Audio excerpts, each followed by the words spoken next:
thing I can see is my own silhouette. I'm getting stronger, step by step. The clock is ticking, but there's no time for regrets. I've been flying from town to town, from London to Taiwan. I've been all around the globe, trying to protect your soul. We are heroes tonight. We will fly above the sky. We are heroes tonight.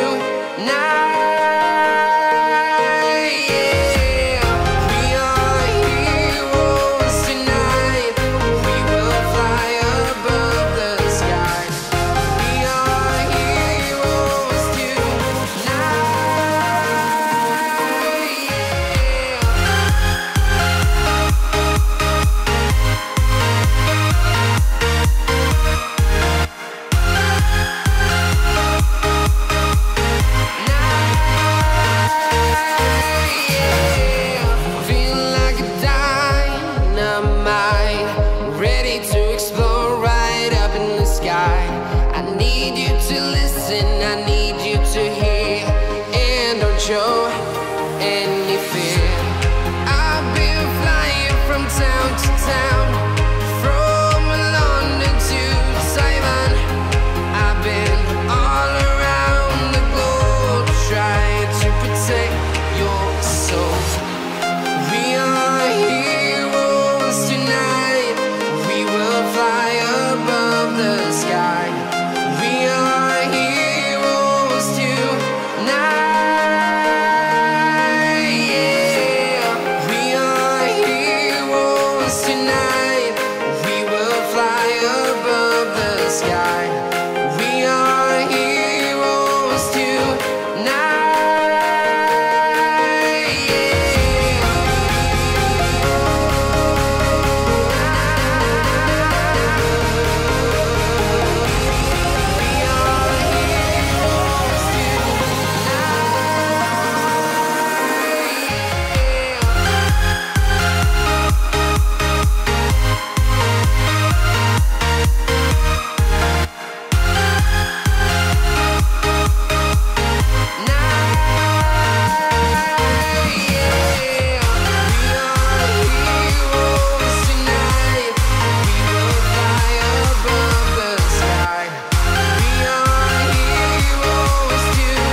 Town to town, from London to Taiwan. I've been all around the globe, trying to protect your soul.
In the sky, gazing far into the night, I raise my hand to the fire, but it's no use, 'cause you can't stop it from shining through.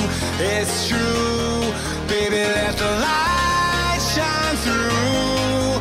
If you believe it's true, baby, won't you let the light shine through for you.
eyes in the sky, gazing far into the night. I raise my hand to the fire, but it's no use, 'cause you can't stop it from shining through. It's true, baby, let the light shine through. If you believe it's true, baby, won't you let the light shine through for you, for you, for you, for you, for you, for you, for you,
welcome back to the third day of VG Gaming Championships, VS Gaming Championships.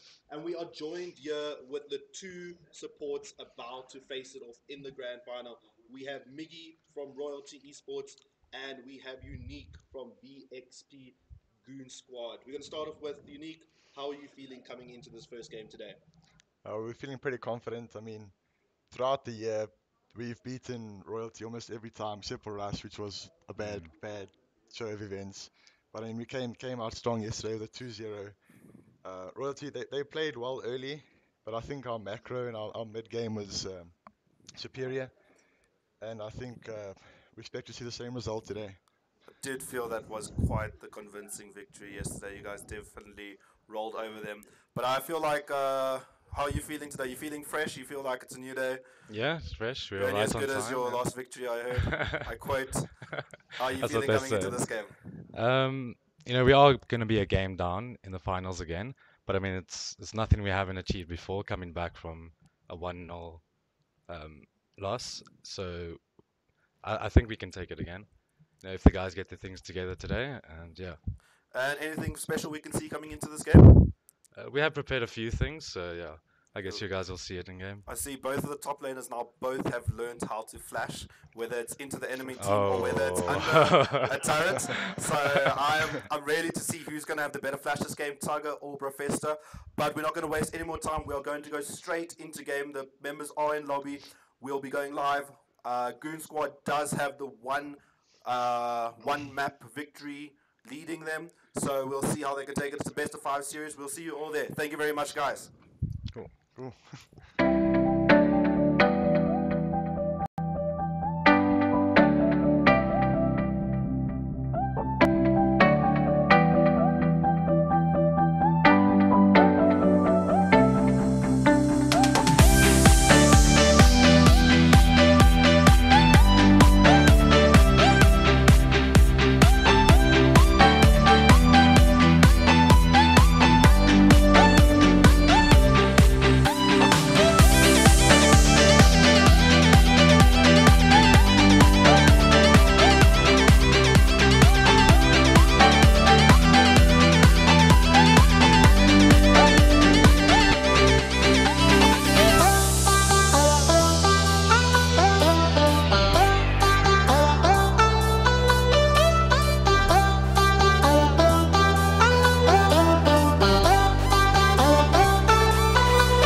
good morning, good morning, ladies and gentlemen, and welcome to the third and final day of the VS Gaming Championships. Once again, I am joined by my co-caster, Sinister Smiley. Good morning, everyone. Today we have the finals between Royalty Oathbreakers, which will be called Royalty for the Day, and VXP Goon Squad. After a previous game that they had yesterday, VXP Goon Squad taking a very nice victory over Royalty. Where do you expect to see this game going today? Well, at the moment, Goon Squad already one game up, considering that they were in that winner bracket. So Royalty really has the work cut out for them. But I do believe Royalty can make the comebacks. Back at Rush, this was the exact same matchup. Goon Squad went 2 games. They took 2 games in a row, and then Royalty reversed sweep them three in the best of 5. Look, we did have a conversation with Targa yesterday. We said his game plan for today is we're going to go for that reverse sweep. I don't know if it's worth risking though. You want your dedicated plan to be the reverse sweep. They already have that game up. You can't be prepared to give them 2 games. I think why he said that was normally they do try and focus a lane, just get them mentally unstable, try and get them a bit tilted, so they can work on their emotions. It's always a very good test in these best out of 5s. Can you stay positive? Can you go to game 5 and still give everything you got? That's a really good test in these. And we do see the Zaya pick come out first. Really great pick from Royalty as the first pick. That is true. That is true.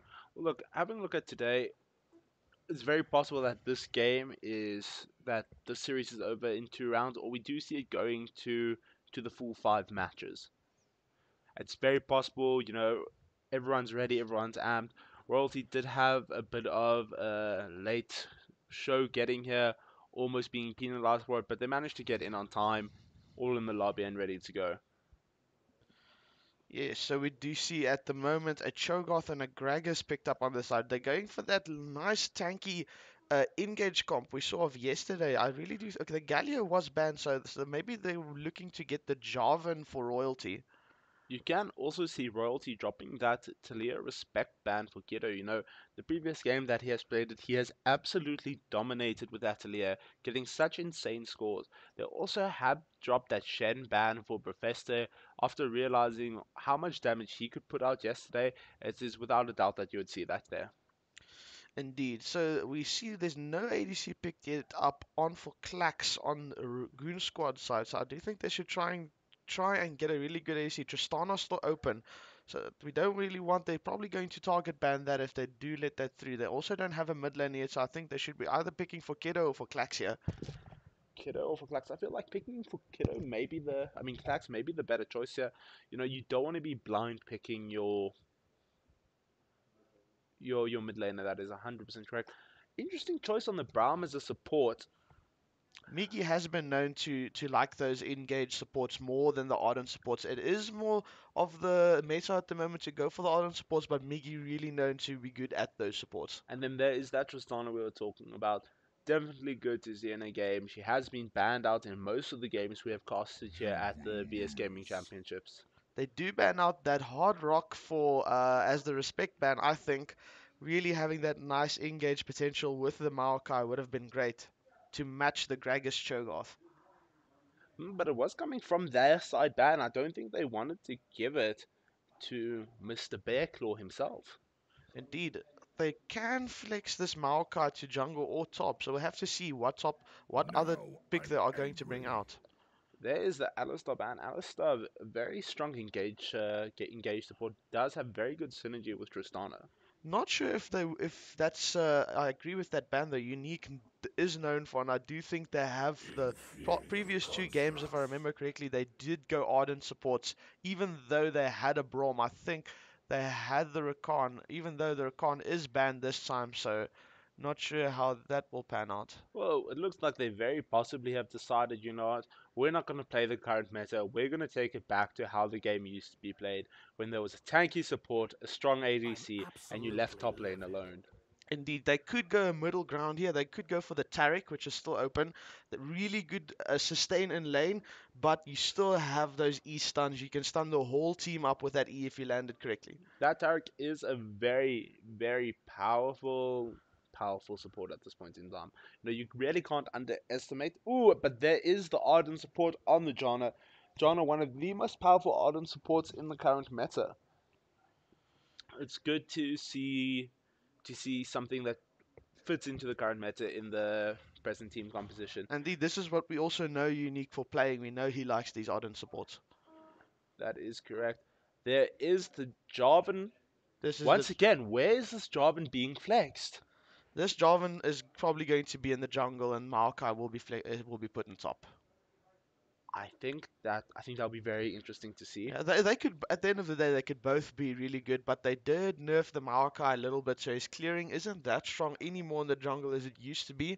But it depends how they want to do the game plan. I think the Jarvan will dish out a little bit more damage than the Maokai. And then there is the Lucian mid lane, one of the most powerful mid laners we've seen. We haven't seen a lot of games with him in the VS Gaming I Championships. Do you expect? Oh, okay. I did expect them to maybe take Corki into this, but he's going to go for the Malzahar. He will have to build a little bit defensively from the Lucian, maybe getting that Hex Drinker earlier on.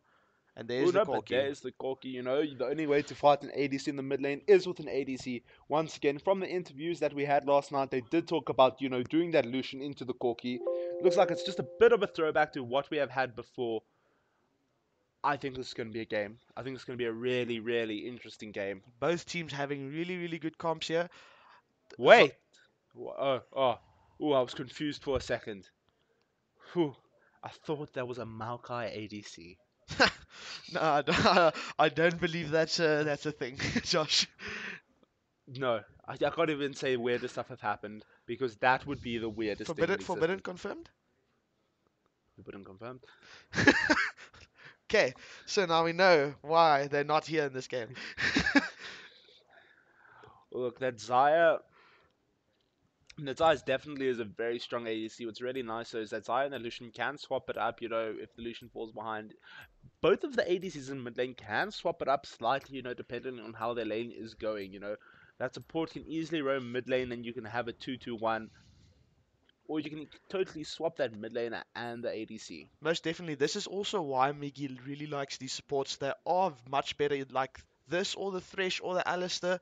They can go roam to mid lane. They go for the early Moby boots, try to roam to mid lane.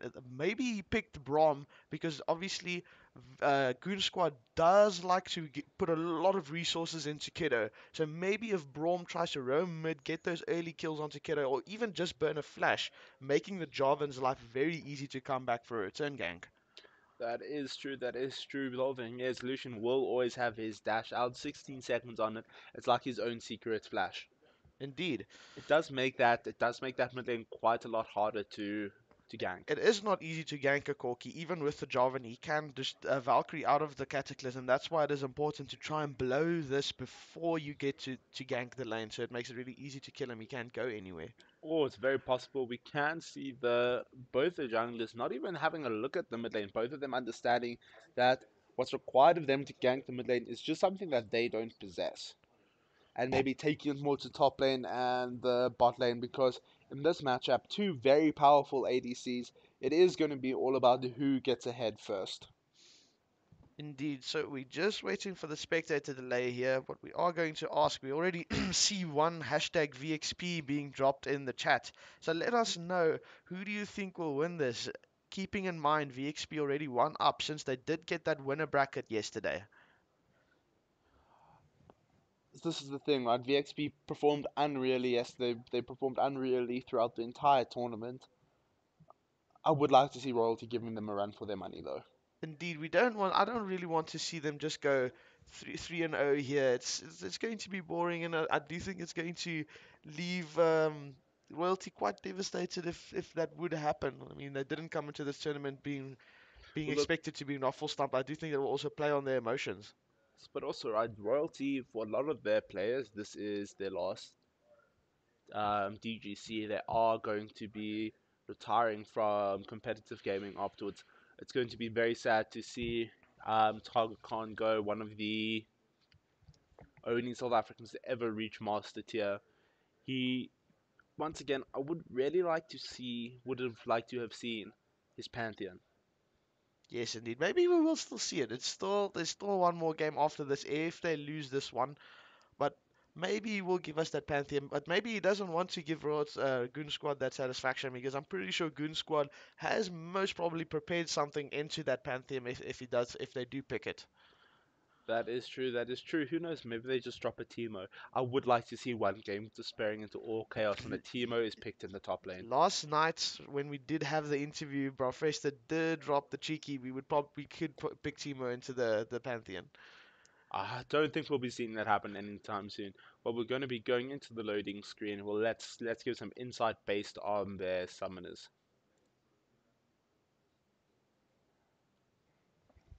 So, having a look at the summoners, what can you tell us about the way that this game is going to head? So, looking at it, it does look like Lucian has fervor, so that will help him a bit with the trades later on. Braum is going for the Courage of the Colossus, helping him with those engage, giving them the shield that is necessary. Jarvan going for the Thunderlords, quite normal for a Jarvan, getting that flag and drag and that basic attack passive, making the Thunderlords look really, really nice with that damage. most of the stats looking pretty standard. Gianna as well, Wind Speakers and Corki with the Warlords, helping him trade in that lane against the Corki, the Lucian. I see actually quite interesting to see the Corki has Warlords since the Lucian has Fervor of Battle. So maybe the Corki will be a bit more sustainable in lane, but the Lucian will be able to poke him out. So we'll have to see how that will go in lane. We're also tied with skins in this current game, so we can't give them the skins equals wins bonus. Sadly, Xayah and Trogath both are unskinned. We do have the Project Lucian skin though, which is the only skin worthwhile playing on Lucian. Most definitely. I mean, like the other skin is just, basically a different color. That is true, that is true. Well, look, the game should be starting off in just a moment. I look forward to seeing how this game plays out. I look forward to seeing the ganks, to seeing the team fights, to see precise rotations coming in from all the players. I think this can work really well for both teams. And the game is off, and welcome to it. Looking at the itemization that they're buying, it's good to see that the Tristana going for that Doran shield that we saw yesterday as well. Opting in for the more defensive starts in lane. We know that Xayah does have a lot of early pressure in lane. Tristana, only coming online after an item or two and, really thriving in that late game with her ability to just demolish towers. She will maybe try and just see if she can match or improve the Xayah's farm until she can get the damage on. Look, that Doran shield definitely looks almost like a respect pick. We do have the Maokai on the Corrupting Potion with that Cho'Gath onto the Dorans to be more defensive. We do have a little bit of damage coming onto Professor from Psycho. Jutron walking into lane, they do know where he's going to be starting. Professor going to have to back. Not going to be late to lane, still too early. He can still walk up with his minions. And he does flash the level 4 Lucian. Level 4 Lucian. Might as well be bronze 3. To be fair, it only came into the mid-meta recently, so maybe he's been practiced. Only started practicing it recently. That is true, that is true. Well, the minions have spawned. We can see the Gragas going for a standard chickens clear. Jarvan looks like he's going to be starting at his red buff. I think we can expect an early gank coming in from the Jarvan, going for his, maybe doing a bush ruff and then going to either top or mid lane. He does have that early gank potential. All he needs to do is flag and drag, and that's going to be a decent knockup. Jarvan does have one of the best level 2 ganks, really struggling. Also, other lanes struggle to get away from him since he has that easy flag and drag combo. That is true, that is true. Dogger Black Horse spending a bit more time in the mid lane, losing out on the 2 CS in the top side. Nothing too bad though.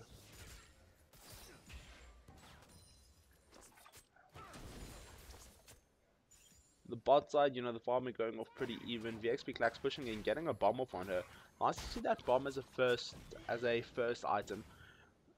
I mean, as a first spell, it really is going to help with the clearing. She just needs to place a bomb and a minion and clear the wave, really. Indeed, it does. I think, if I do remember correctly, it does. It Ooh, would we do have Professor putting in a nice amount of damage onto Target Bearclaw. We do have Garthus coming in. Can we see an early gank? Professor does get caught out here. I do think this will be first blood. Yes, and we do have first blood on the Jarvan. Well played by Royalty. Very nicely, baiting him in, thinking that he wants to 1v1 him. Targa known for being a little bit cocky sometimes, trying to get those 1v1s, which is not always possible. So I think Professor thought he was doing one of those 1v1s, but then the surprise Jarvan showed up. I think at that stage, he definitely did make the right choice, not giving up his flash. I'm not sure if, yeah, we do see him walking back to lane. Definitely wanting to keep those summoners up so he can do stuff later. First blood's first blood. Doesn't make much of a difference. Barely, there's only about an 800 gold difference between the two teams at this time, favoring Royalty owing to that first blood. In terms of farm, Maokai, it all seems pretty evenly matched. Maokai with 4 CS difference between him and the Choker, nothing major. We do have some damage coming in from Psycho onto that Corki. Jutron coming in, Psycho picking up and walking over to the River Bush into a safe position. Just making his presence known, showing, oh, the flash flag and drag comes in. Flash flag and drag, and we do get that Valkyrie out. This is what we've been talking about in the beginning of the game. It's hard to get these mid laners trapped that always have that escape. He only used Valkyrie, so he still has flash and heal.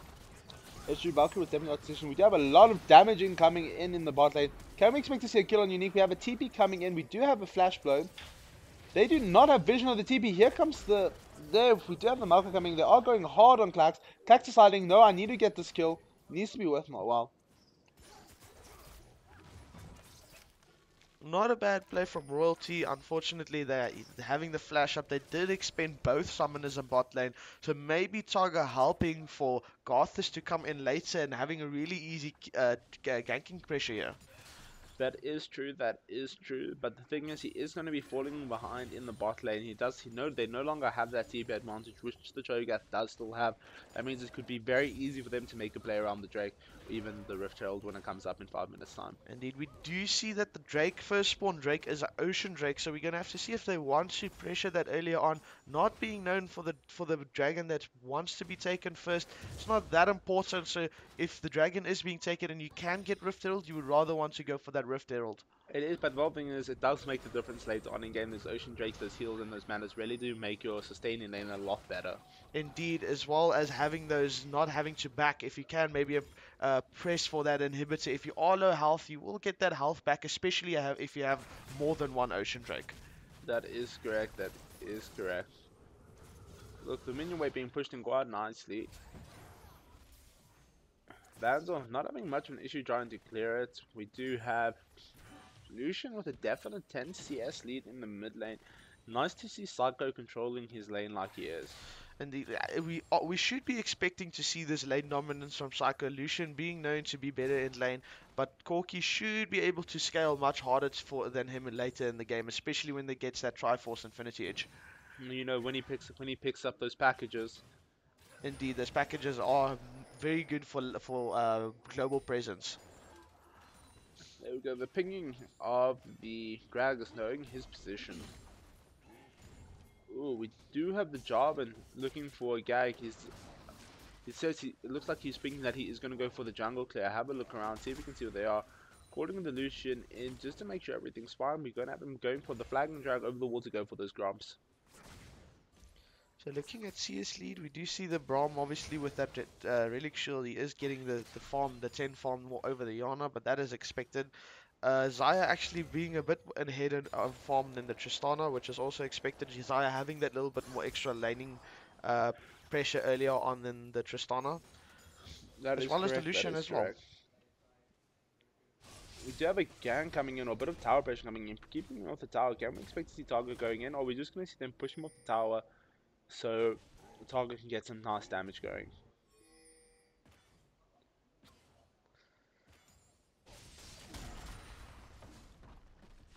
They could be maybe if Garthus is going to return gank like this the whole time, they may be looking at a first tower gold here, but later on for top lane. That is very possible. That is very possible. Oh, look, only issue with the Jarvan being there, he is going to be losing his red buff to a Gragas invade in the jungle. He should have actually gone and picked up the counter on the red side, even though they do have a lot of warding around there. So I think they maybe could expected him doing that. So you can see there's 3 wards there. One just expired, but they do have a control ward there in the entrance. That is true. That is true. Look, they don't have the vision that they need in their bot side jungle. They do not know that the Gragas is going to be there. They're going to have vision of the Gragas. Now, while Klax goes in, I have done that as well on Brom. It is actually sometimes very hard. This area of where you put the shield sometimes is a bit confusing. So when you put it up, it actually goes behind you. That's happened to Nami as well. There's a few champs with a bug like that. Riot should actually be looking at maybe improving that. I've seen that happen in the pro scene as well. Remembering quite one time when Biofrost happened that with. Oh, look, you know, League is a buggy game. Constant updates will always make it their way. Nice bit of damage going on to Kiddo. It's still a very close, you know, in terms of CS. Kiddo does have that almost a 20 CS lead at the moment. But, you know, Corky is going to be picking up that blue buff, which is going to make his laning phase a lot easier. Nice trade coming in from Professor and Targa. Ooh, nicely done. I think we can see Professor maybe going in on him, trying to get the kill. Ooh, we do have the rooted. And then knockback. Ooh, I want to see where this is going to go. There is the ulti coming in. If he Can does, we expect to see a 1v1 though? Or is Professor going to munch him? Ooh, he does munch him, but he doesn't get the kill on Royalty. Nicely played by Maokai. Playing it slow, taking his time, and eventually claiming the kill from VXP Professor, who did flash. Really smart. Professor thought he was going to outtrade him, but he forgot. He tossed the sapling behind him. So when he walked back, he actually baited him into the sapling. That was very, very, very well done by Targa. Now with a 2-0 lead and a definite 1k gold difference. So actually Tristana did catch up on farm in the bot lane, so that lane looking much more even now than it used to. Lucian also being even more ahead on farm, really pulling ahead of the Skorky. We'll have to see if the Skorky can bring his scaling in late game as he normally does. That is true. That is true. But once again, you know, even though there is that almost 20 CS difference, it's not too major yet. Only 10 minutes in. But well done to Lucian having that 10 farm per minute LCS standard farming. You're going to look to see. There's quite a nice amount of damage going in. Kiddo, the trade going off pretty much even. He does blow his package though to get out of that.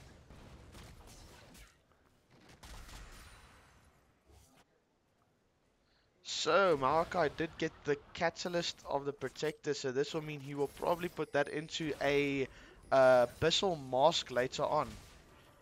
Do you see those? We do have the TP coming in. They are going in on Klax. We do have a 3-man TP coming in. But look at the damage. Look at the Shin knock-up and power. This is going to be a kill on Klax, definitely.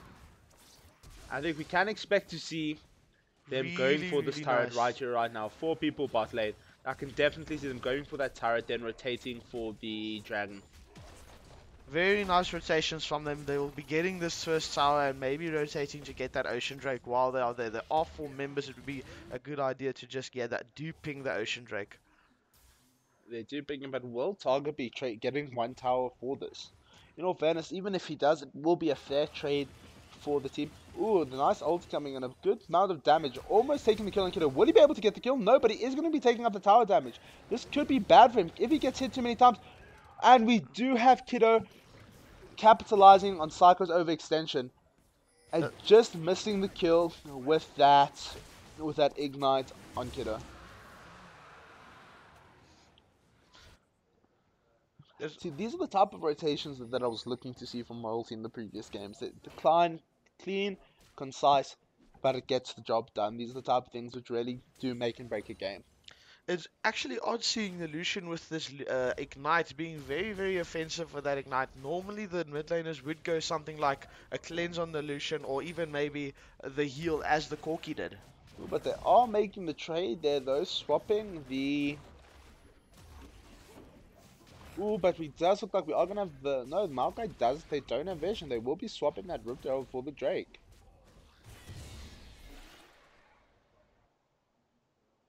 Dax moving to the top lane, deciding it's now time to do the lane swap.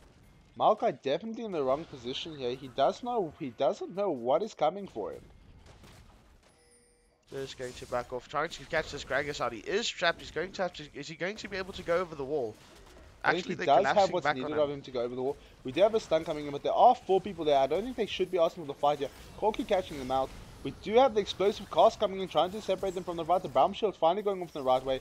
Vanza putting into non-dust damage. We do have the Catalyst and the knockup coming in. Can we expect to see Vanza getting even a double kill here? He does get the kill on Professor. They are going to be going in on the other team. They do have some of them stuck in the back line. Unique not going to be able to go over the wall. Doesn't have the flash, and that is the double kill on the Xayah.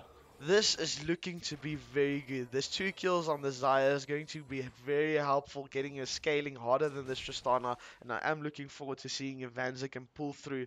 Klax being known to be really good on this Tristana, so hopefully they could pull this out. Well, look, Klax can't even step up to lane. Royalty's just going to be able to go straight for another tower here, increasing that tower lead, increasing that gold lead. Very nice early start for Royalty. Now with a 4k gold difference, 13 minutes in. Hopefully they can keep this gold lead. It's always good to know you can push your advantage. You shouldn't be falling behind. If you notice that, you should be looking at getting something and trading if you are falling behind. That is correct. That is correct. This is definitely a better performance from Royalty than we saw them pull out in any of their games yesterday, you know. Understanding that they do have to step it up a notch, trying to get this win. They have to prove that, you know, they deserve to be in Prague, although they will be going anyway. It would be nice for there to be no question about their right to be there. Indeed. So it is looking at like they're looking at tier 2 turrets now. They haven't not taken the mid yet, so they will be probably focusing a lot of their resources trying to get that mid tower now. Look, we can expect to see a 1-3-1 coming on, or 1-3-1 coming on, using one champ to split push, one champ to just clear waves, and the 3 champs to pressure that turret and roam to the jungle to the lanes which are ahead. It would be a really good idea. At the moment, Targa is a bit ahead in items and out trading Professor whenever they do meet in lane, so they can be looking at sending him to side lanes, getting that pressure on, and then maybe joining in the team fights with their TPs. That is correct. That is correct. So having a look at the CS, the Tristana, you know, now taking ahead of the CS. She does have the damage to actually be farming effectively. Top lane still pretty even. There we go, the definite 20 CS lead between the Lucian and Corki, still trailing behind. Lucian still with that LCS level farming ability. We do have them going in. We do have the Valkyrie. We do have the Valkyrie and the package going out in order to get away. These are the stuff we're talking about. Ooh, we do have Klax, you know, taking quite a lot of damage there. We have 3 of them in the top lane. I feel like Lucian may be able to hold his own against these 3. I think he shouldn't be overstepping the... Oh, look at, they're going to pop this Rift Herald. They're really odd. I wonder if it was going to expire. They popped it at a really weird place. Oh, Lucian did... No, he is going to go and clear that out. I think they might not have known where to pop it. I'm not sure what they're thinking about this Rift Herald at the moment. It could have been maybe expiring. Ready to charge. Sometimes, you know, you just got to place the Rift Herald. You know, it is expiring. It's better to place it, even have it if it just clears minions. Take one of the champions away from another lane, and instead of, you know, just letting it waste and die out.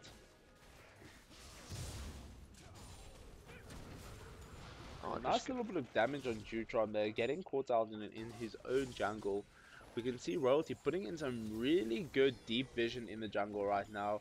Jarvan deciding, okay, no, that he wants to go for that red buff. They do have the vision of it though, from the scrying orb over there. So the Gragas actually panning out to be a fairly good pick for Royalty. They have a lot of this engage tools, and Braum really pulling forward, getting that defensive wall up, helping the teams in team fights, not getting so much damage from all the range that they have from the Corki and the Tristana. Look, we have 30 seconds up for next Drake. I think we can definitely see the teams making a play for that and then hopefully maybe going for that mid turret. Indeed.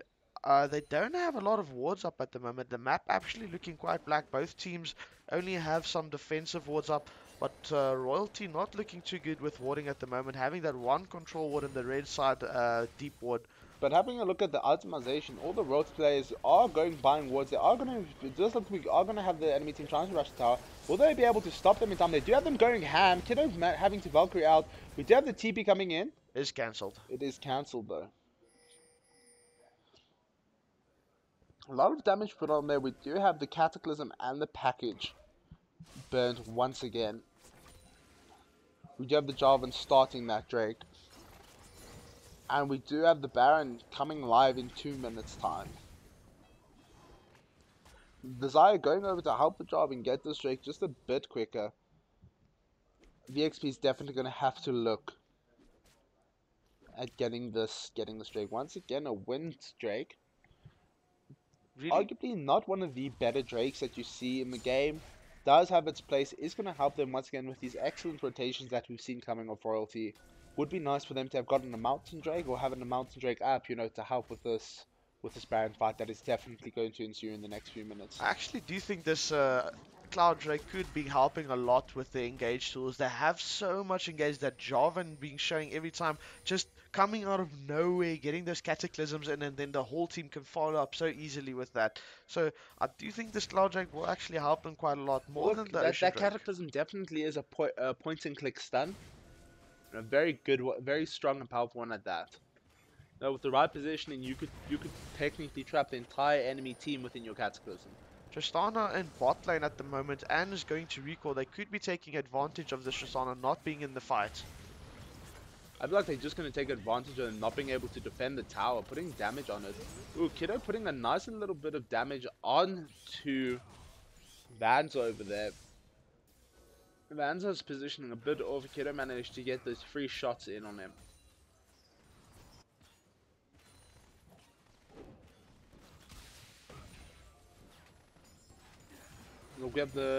We have Royalty setting up for a slow push in the top lane.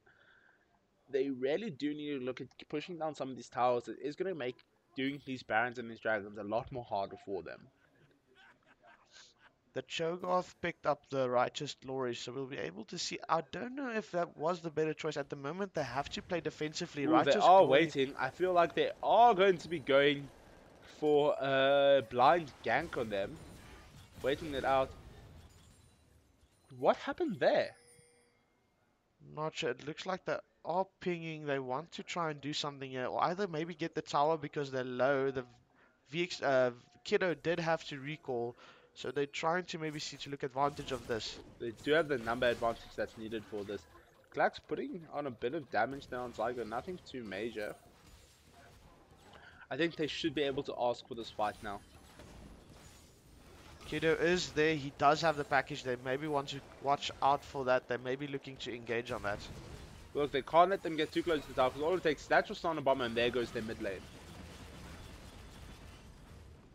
Just going to burn that ultimate to show them they have to back off. They cannot engage that. He will do some damage. We do have those double buffs on Vansel now, which is deadly. You know, she's going to be able to get a lot of damage in and consistently get her spells going. It's going to help her with farming, which she is going to be doing in bot lane. Getting that wave pushing up. We do have Corki split pushing in the top lane though, looking at putting some damage on the top tower. We do have Lucian making his rotations up. They're trying to catch him. You can see also from Goon Squad side, they have a lot of vision at the moment. Goon Squad, Royalty also looking much better. I see they have that control ward out. They still have a lot of wards at least in the inventory, so not looking too bad there. But it means they're getting ready for the next fight, so they have the vision already ready for them to place it. Miggy being known for putting out a lot of wards. Yesterday he averaged around 40 to 50 wards a game. Known for putting it out a lot, so he did get that Sightstone as well. Maybe looking to upgrade that soon into a Ruby Sightstone. But you know, Jana does already have her Ardent Center, which is going to make the team a lot more powerful. Gold lead is still looking fairly even. 3k gold lead, not too much. Still within Goon Squad's reach, and they are equal in towers. 3k gold lead, they can get that in a single team fight. You know, if they get a 5-man wipe on the enemy team, they pull off some decent plays, they could definitely be looking at reclaiming the gold each and getting themselves, well, they're not even out of the game yet, but getting themselves a bit more ahead in this game. At the moment, we should see Corky being a much bigger presence in fights. He did finish his Triforce. Lucian only having the Blade of the Rune King finished, it should help him, but only when he gets that Black Cleaver finish, I think, should he be doing a lot of damage, especially with his ultimate. That is true, that is true. Lucian with the 238 farm, Dev now increasing that CS difference between him and the Corki. He's now is the 30 CS difference.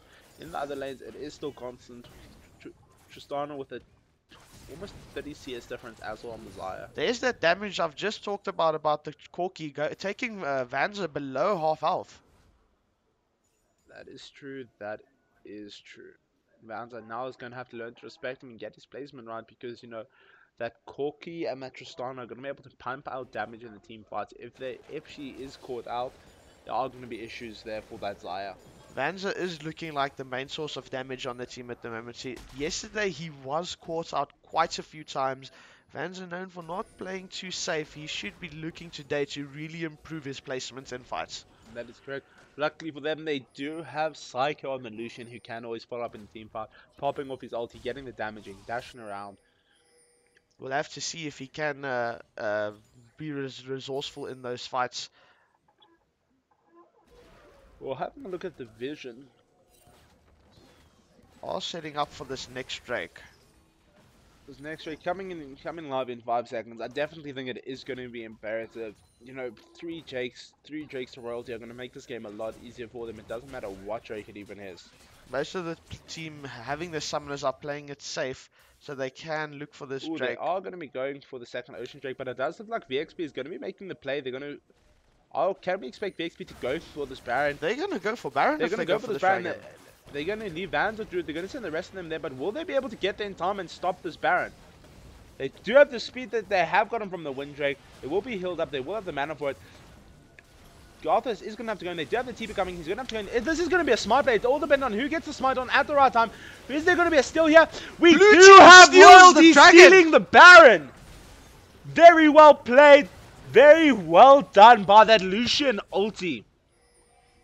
I guarantee you, they are at this point in time cucking out Drutron for that failed smite. He doesn't even use it in that fight. What a fight it was. Wow. What a Baron fight. What a Baron steal. Trading off the top laner for their jungler. But still, you know, getting the Baron, I think we can expect them to see going for the second turret here, and even maybe a third one. Dogger Bearcock sucking up the damage there, but the Corki does need to Valkyrie out, doesn't have the damage for it. They're deciding, you know what, they're going to take the victory. They don't want to be, you know, losing their Baron buff just yet. Ooh, Cho'Gath rushing in, not getting the knock-up in on anyone, though, and blowing his righteous glory. I do think they have to just recall now, call it a day, reset, go and get those items, and then come back and see if they can do a power play with this Baron. That was definitely well played. Definitely well played by Royalty. This is the type of stuff which will win them that series. VXP not respecting the fact that they do have the speed boost coming in from that Cloud Drake. It is definitely going to make it any issues that are going to come up here. So Lucian looking really good at the moment with almost a 30k advantage. They do catch out the Jarvan, but it's okay. Braum has the stand behind Braum, so he will be safe. That is true, that is true. The heart is the strongest muscle indeed. No, it's debatable. No, we've been seeing some strong muscles be swung around in the top lane here. but Target definitely, you know, pulling away with the bigger one. You know, that Cho'Gath really has been a strong pick in some of the games, but it's nice to see that Maokai challenging him, putting him 0-4 behind him. Really the good knock up by the turret, not doing nothing for no one there. They do just get that turret. Nice knock up from Professor, cancelling the Lucian ultimate midway. He does have that black cleaver now, so his ultimate is going to do a lot of damage. Who cares about the armor that we see on the Cho'Gath? The Lucian does it, I can guarantee it. He also has that blue buff. A blue buff on Lucian could help him a lot. He can spam those abilities, getting those double shots in. Oh, but there is also in Kiddo. Can we expect to see them going for the fight here? Possibly getting a third tower here, but it's all about the team fight. We do have the Maokai ulti coming in. He does get double roots, triple roots even. We do have the Cataclysm coming on Professor. They are just shredding Professor there. 10 love. A lot of damaging coming in on Vanzel. We have Tyler going in to stop the damage. We get the pull through of Zaya's ulti. No kills being taken. Everyone low life. They should just be standing back. They don't have to recall here. They do have double Ocean Drakes. They should be sitting back, getting their health back, and they can actually look to re-engage. Everyone's recalling. They could actually have stayed. Well, I think they forgot they have a double Ocean Drake. That is correct. That is correct. Those double Ocean Drakes would make the difference. So we are looking at a 5k gold lead at the moment, which is really nice for them. Lucia not having any kills picked up yet, but still proving a very good for their team. See, that's where that LCS level farming comes in. You know, doesn't matter that he isn't being involved in a lot of the kills, having only a 15% kill participation here. But, you know, being able to farm effectively, you know, having 270 farm this late in the game definitely does help with the gold, definitely does help with the items. Just goes to show you that, you know, kills don't mean everything. You know, the Lucian, even having the highest gold on the team, you know, it doesn't matter that he doesn't have the kills. Exactly. It's all about farming in this game. Also looking at Maokai having a really, really big gold advantage over Cho'Gath. So really showing those kills and farm pulling. Even though he's behind in farm, those kills and assists really doing it for him. We do have Zaya just purchasing that Lord Dominic's regard.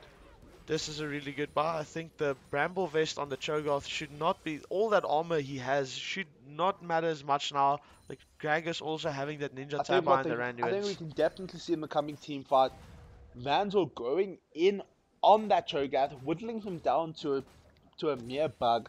Psycho going in on the other carries, and, you know, Garth is locking them out in the back line. It does look like they're going to be setting up Vision. We do have Drake coming up in 30 seconds. Can we expect to see the same failed trade that we had earlier? Royalty looking really, really good at setting up objectives. What shot calling that was, getting the dragon and still being able to rotate up and steal Baron. Really, really nice from them. Baron still had nothing to do with the shot calling. It had to do with Psycho's macro and mechanical play. That was definitely the best play we have seen in the VS Gaming tournament, without a doubt. Definitely. That should be taking play of the tournament at the moment. I can just about guarantee it. Look, we do have them going in for this turret again, putting in some nice damage there. The Lucian just tapping away at it. They are back here, are going to disengage, not going into the fight. They do no longer have that Baron buff, but they will be going straight for this Ocean Drake. That is going to be the third Ocean Drake for them. Talk about sustain in lane. They will never be able to die.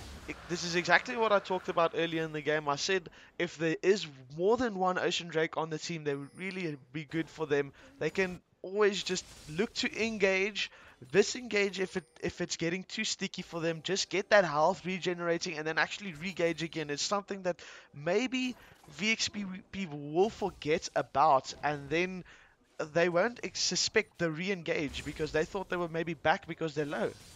That is true, that is true. But also now, there's that triple Ocean Drake with the Elder Dragon.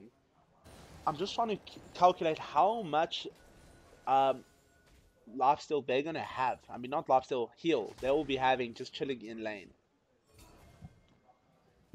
Let me just have a look over here, finding where it needs to be.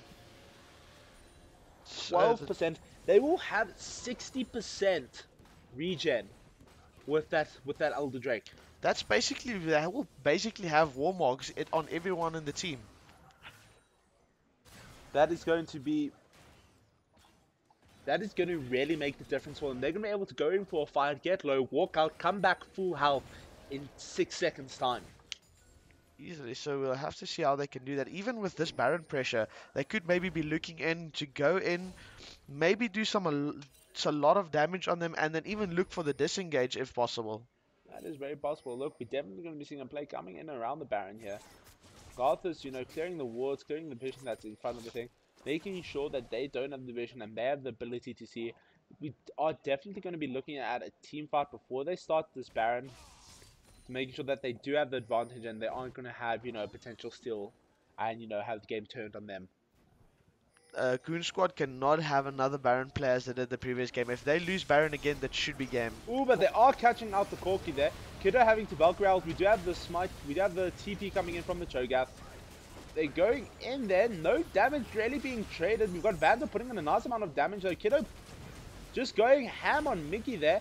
Targa Bearclaw going in, trying to get the damage on Kiddo. We do have a lot of damage going in there, going in on Professor. They get the kill on Professor. They get the kill on Gragas. This is going to be Baron for them. There is nothing VXP can do. Really, Mickey looked like he was being caught out, but actually providing a lot of CC for his team when disengaging. There's literally nothing we can expect to see from VXP to get this Baron, to even fight it. They're just going to be pushing out these lanes, and then, going back, just staying in base. This is the dominant royalty that we have been hoping for. Yesterday, this is the royalty that won Rush. Definitely. If they play like this, they could be looking at closing out the whole series easily. Definitely. It's nice to see them, not even worried, not even waiting for that reverse sweep. Going, nah, fam, we're going ham. One time, one love. Had we seen these games earlier, though, they definitely would have had this winners bracket. It's very possible, they want to get VXP ahead of them, have VXP be a bit, oh no, it's chill, we're not worried really about them. Then coming in and then showing VXP who is the boss. Targa fighting for his right to say, nah, I am the top lane. He indeed, because he did say he was going to retire, so maybe he really wants to go out with a bang here. That is true. They've got nothing to lose in this game. Look, we do have a nice fat wave being pushed up top lane with the Lucian and the Maokai going bot.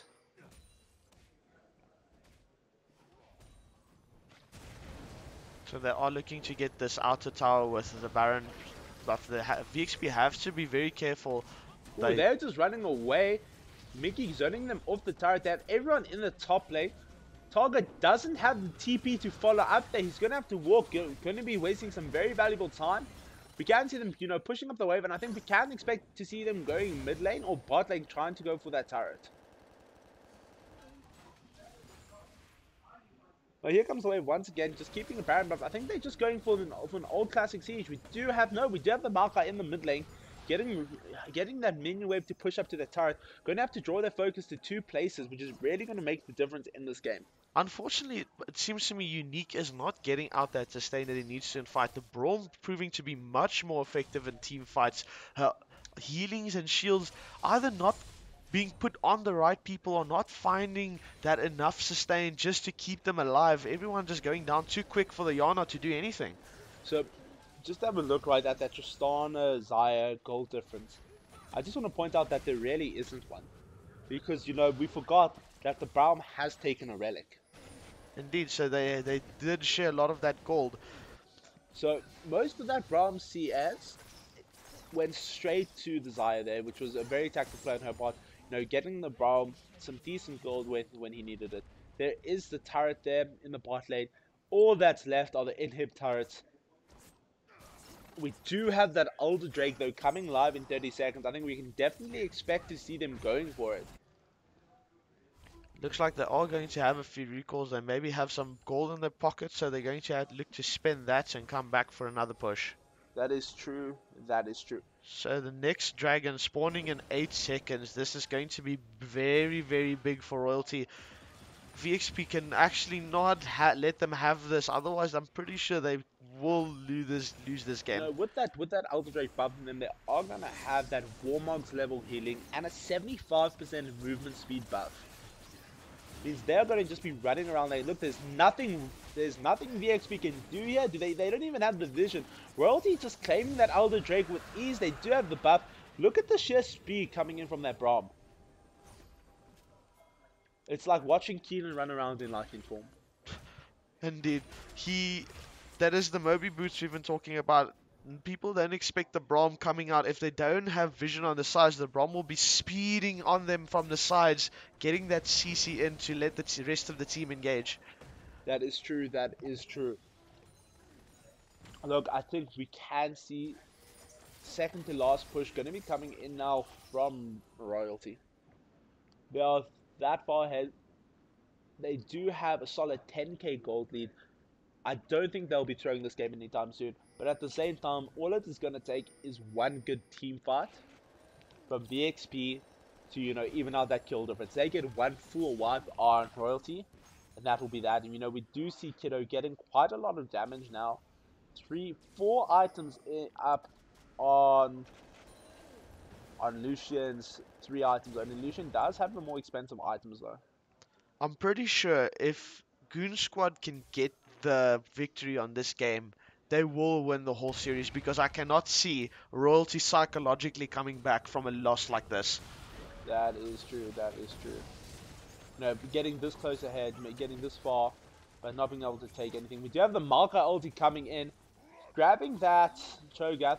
They are just going to go in for that turret, not being able to put the damage on. Garthus getting caught out there. They're not going to give them the kill. They are playing it safe. They do have a minion wave coming with them now. They're going to wait for that minion wave to go in. We do have a fat wave, though, pushing into the bot side. It looks like they will have to send someone from Royalty to go catch it. Or are they just going to go in for that damage? They do get the knock-up on Cho'Gath. Could we expect to see them going on the Professor? They do get the turret. We do get a knock-up coming in from Brown. There we go. There is... Oh, look at that damage on Klax. Klax just gets popped by Garthus right there. They're going to be taking this inhib. I think we can see them taking this inhib and backing out. Or maybe, are they even going to go for the finish? No. I feel like they don't have the damage just yet. They can back off and just get the regeneration. They can back off for 5 seconds and walk straight back into lane. Look at the halves. Look at the halves. It's basically going to be full just now. Literally, their health healing faster than the Fountain would. All they need to do is walk to bot lane and mid lane, and they will have full health once again. What madness is this? What madness is this triple? And I'm pretty sure we do have them going in again. They are going to be getting the kill on Jutron there. I think we can definitely see this being game. Royalty just having too many advantages in their favor. You see, you really can't underestimate when you get enough of those low jakes. We do have Targabeco going in with the flash to try and get them. They are getting quite a lot of damage. Vans is soaking up some tower turret, not working on that position like we spoke about earlier. He could very possibly get caught up, but they are going to just get that mid lane turret. But they are going to be losing that second tier bot turret to the Winions.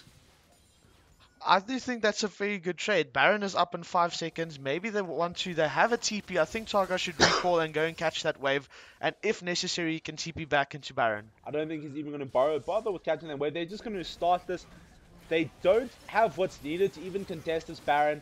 Once again, this is just going to be a free Baron for Royalty. And I can guarantee you, we will be seeing game after this.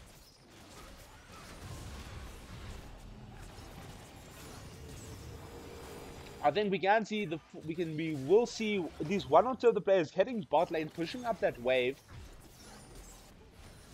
and then just walking it in to their base and taking the win. Jarvan did opt in for the GG stone plate, so he has really really good sustain to get. He also went Warmog, so he should be having the fastest regen in the team. That is true, meaning he can go in, jump out, go in again, jump out, go in again, jump out, go in again and get the 3rd kill. I'm pretty sure he does have infinite sustain. And with that Ocean Drake, though, we're looking at having almost I'm gonna say almost a 70%, 70% health regen on him. That is broken.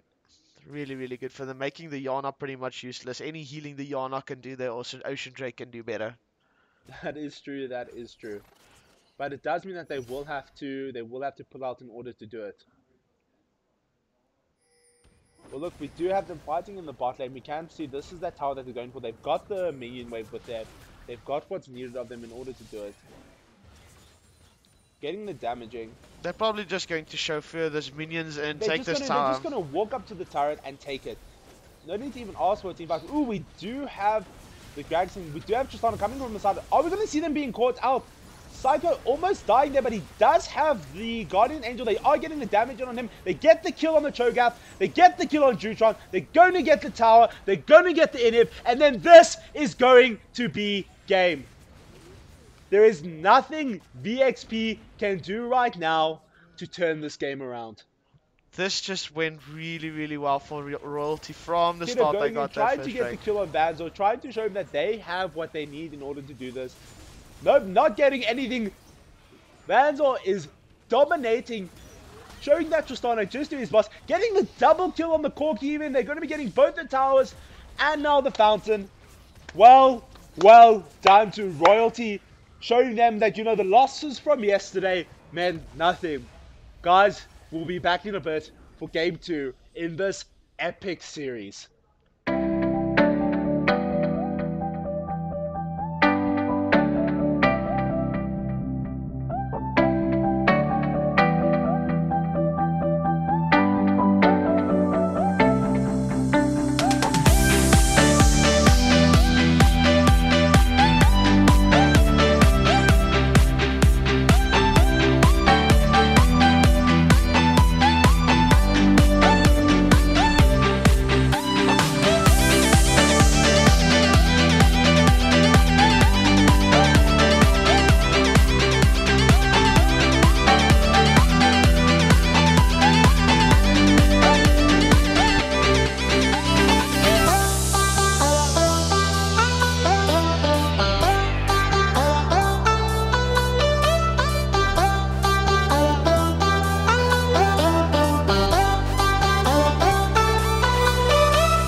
always my own silhouette. I'm getting stronger, step by step. The clock is ticking, but there's no time for regrets. I've been flying from town to town, from London to Taiwan. I've been all around the globe, trying to protect your soul. We are heroes tonight. We will fly above the sky. We are heroes tonight. Yeah. We are heroes tonight. We will fly above the sky. We are heroes tonight.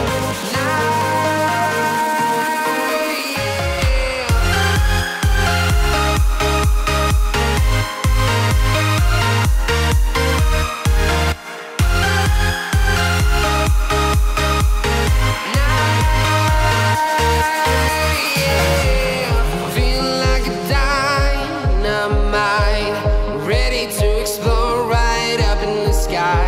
I need you to listen, I need you to hear, and don't show any fear. I've been flying from town to town, from London to Taiwan. I've been all around the globe, trying to protect your soul. We are heroes tonight. We will fly above the sky. We are heroes tonight. Yeah. We are heroes tonight. We will fly above the sky. We are heroes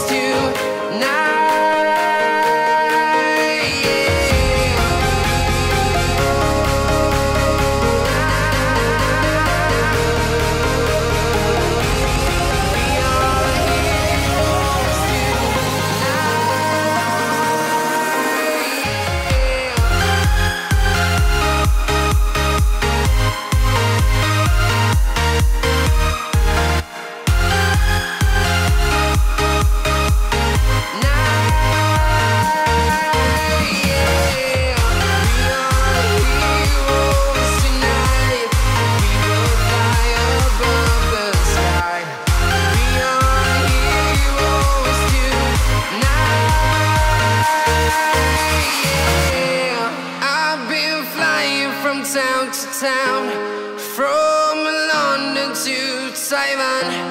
I've been all around the globe, trying to protect your soul.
And welcome back, guys, to game 2 in this epic series. We did just see the last game going to Royalty. Very well played by them, getting that early Baron steal and just using that to their advantage and bringing the snowball into the game. We can see in the bans who've already got that Talia respect ban against Kiddo. Kiddo really didn't do what he needed to do in the previous game. Yes, the Lucian did have that early game advantage, and they were camping quite a few times in mid lane, so he got that advantage, and Keto just struggling to get to that scaling corki that he should have. That is true. That is true. Look, the game's not over yet. We can definitely see VXP, taking that loss to heart. We did have Jutron quit before the game ended, which is very common even in pro level LCS. Hopefully they'll take that loss, learn from it, and spit out a win in this coming game. They have to just go into this game with a clear mind, trying to almost not forget the previous game, but take what they learned from that game and just continue. They cannot have the previous game throw them off it. They're still on even now. They are 1-1. So this game should be saying like who will be stronger. It really depends on this game here. Well, look, there is that Lulu first pick, definitely a strong support. Could we possibly seeing the Protect the Cog Cob coming in? They do pick that Zaya that, again, from the previous game, showing if Vanza can go 2 in a row. 2 in a row on that Zaya. That Zaya was very powerful. Definitely did have the damage that was needed. I'm very intrigued to see where the comps are going, where this is going to be leading to see how this game is going to be played. 3 of the most picked top laners already banned out. And then there is that Jarvan left open once again. That Jarvan punishing the enemy team with his jungle ganks, going in ham when needed. Those but there is a Sejuani. Sejuani, one of the stronger jungle picks in the current meta. I definitely think this could work. Oh, wait. That should not be a really good idea from them. I think they are hovering this to show disrespect for yesterday's pick, and that was indeed what it was.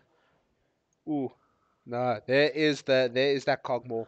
There we go. We are going to be seeing the Protect the Cog comp. This is all going to be about can Royalty get in on that cog? Because if they can, that is game over for VXP. If not, we can definitely see VXP punishing Royalty with a super buff Cogmore. Miki not really caring at the moment for the Ardent Sensor meta. He really does like his engaged supports, and I think it's going to show you again when they lock in that Brom, which they will be doing. That is true. That is true. But look, we are going to be having unique on that Lulu, and that Ardent Sensor with that Cogmore is going to be dealing insane damage. So the Vladimir ban coming out, not too sure. It was an okay pick yesterday. Wasn't doing too bad. Very defensive pick, I think. But I do think there was a few other stuff they could have prioritized. Not yet having that mid laner. Maybe they should have banned out one more of the Kiddo's picks. Ooh, Since there's the Victor. There's that Victor ban. Victor, very powerful, very strong in all games that we've seen him so far. I think we may see them banning. We do have that Shen ban, they're not letting Bethesda in on that. So top lane and mid lane pick still has to come through. They will probably pick top lane first and then mid lane, not being able, blind picking into that mid lane. That is correct. That is correct. There's the Orianna ban. Orianna also one of the stronger picks. Well, you never know. They might just go. Oh no, there's that Lucian ban. Had they left that Lucian open, I would have gone first pick into that Lucian. There's very little you can do against the well played Lucian. I think Cho'Gath is still open, so I have to see if they're going to take Cho'Gath. The Shen is banned, so yesterday there was a little of a issue with the Shen and the Cho'Gath. The Shen was winning really hard in that lane, so if they do, okay, a Nivea pick, that's really interesting. I'm not sure how good Psycho is on the Nivea, but it is a very mobile champ, so if they get out the egg form and the flash, there's not much an Nivea can do about if a gank. All they have to do really is sit back in lane, wait till level 6 and get the farm up. This is like having a look at the Kassadin in the previous games that we've seen. If the Kassadin doesn't, farm on the turret till level 6, he is going to be completely wrecked in lane. Interesting. There is that Poppy pick. Poppy in the top lane. Very nice. Very strong. I think it's really good against this Jarvan. They really need this. They can't have the engages as they had that previous game. So hopefully this Poppy can deny that. It's just there to knock everybody off that Cogmore. Well, we see this Echo, not something you see often. But there is the Twisted Fate. Twisted Fate. Kiddo taking Twisted Fate in his previous game against Prime D, originally being camped by mid lane, but going on to have a 2-10 lead and being the definite MVP of that game. Even though he was really far behind early game, he still got so much resources put into him by his team. Later on, his stuns and damage was too much. They are going to lock in this Malphite, giving them that hard engage comp exactly like the previous game. Instead of the Maokai, they will just replace them with. That's very nice to see Targa supporting his main man. What? Sorry, I just need to. Okay, that was just. They do these things to me. They leave me scared. Are we going to? I was so concerned. Were we going to be seeing some classic Unicorns of Love picks coming out from Royalty? Luckily not. Targa showing his love and his respect for his main man, the OG, Mr. Hard Rock, the production manager, being here for 10 hours, making sure you guys get your games every day. What a man, what a legend. Follow him on Twitch. Twitch.tv/hardrock789. Perfect. Okay, so we We do should be have loading Twisted into. Fate on Ghost though. No, that is a really good pick from him. He is immobile, so having that uh, ghost will help him get out in case he gets ganked. He Ghost, should be looking at using it fairly early if he does see the job, and he might want to pop it quickly since if he does have Cataclysm, that will not help him get out of it. that is true, that is true. But that Ghost definitely, he does have the Ghost, that Ghost Flash. He is going for, I'm not going to be in any lane, but the whole thing is he is going to be affecting his participation in team fights. He's not going to be able to really do much in terms of the protect the cog. He can maybe stun someone, but he's not going to have the kill pressure in lane. He's not going to have the kill potential in lane, I don't think. I see that. I think that Nivea is going to go cleanse, so she is not going to have those gold cards affect her. She's going to try and see if she can get those gold cards cleansed when the time is right to have those clutch kills, maybe. That is true. That is true. You know, Anivia definitely one of the more powerful mid laners when it comes down to base level 6. Of course, you know, haven't seen her much in the current meta. Haven't seen her much in this tournament, but she is still very strong. You know, having those double lives, having the ability to go into an egg form like that. That was the only person really known to play this in the pro scene is Frog, and he is known to be that Anivia one trick. So we have to see if Psycho can bring out the Frog and level plays. He is really well known for his Anivia, really, really advanced play on that. Well, look, having a wall that you know you can place across the map is definitely good for an disengage.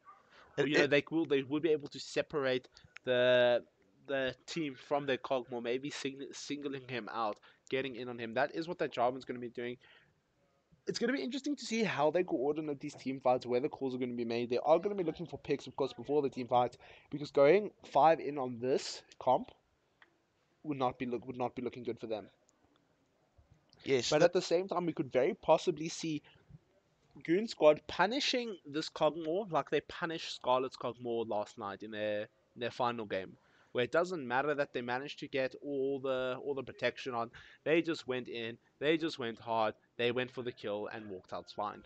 so a lot of people don't know the Nivea wall is not always to have those team fights. The Nivea wall is really, really good for 1v1 potential. The thing is, it forces you to go either left or right, and at that moment, you can always make that split-second decisions, and it makes it really, really easy to get that Q stuns on the Nivea. So a lot of people use that for the 1v1. Put it behind the person, force them to go a direction, and then you can only throw your stun into that direction, make it really easy for you actually to get your stun in. Especially considering, you know, Twisted Fate, if Jarvan comes in, blows that flash, that Nibia is just going to be able to punish Twisted Fate with that ghost. He can ghost around, she can drop the wall, he can be like, oh wait, what is going on? She drops the Q, gets the stun, gets the kill.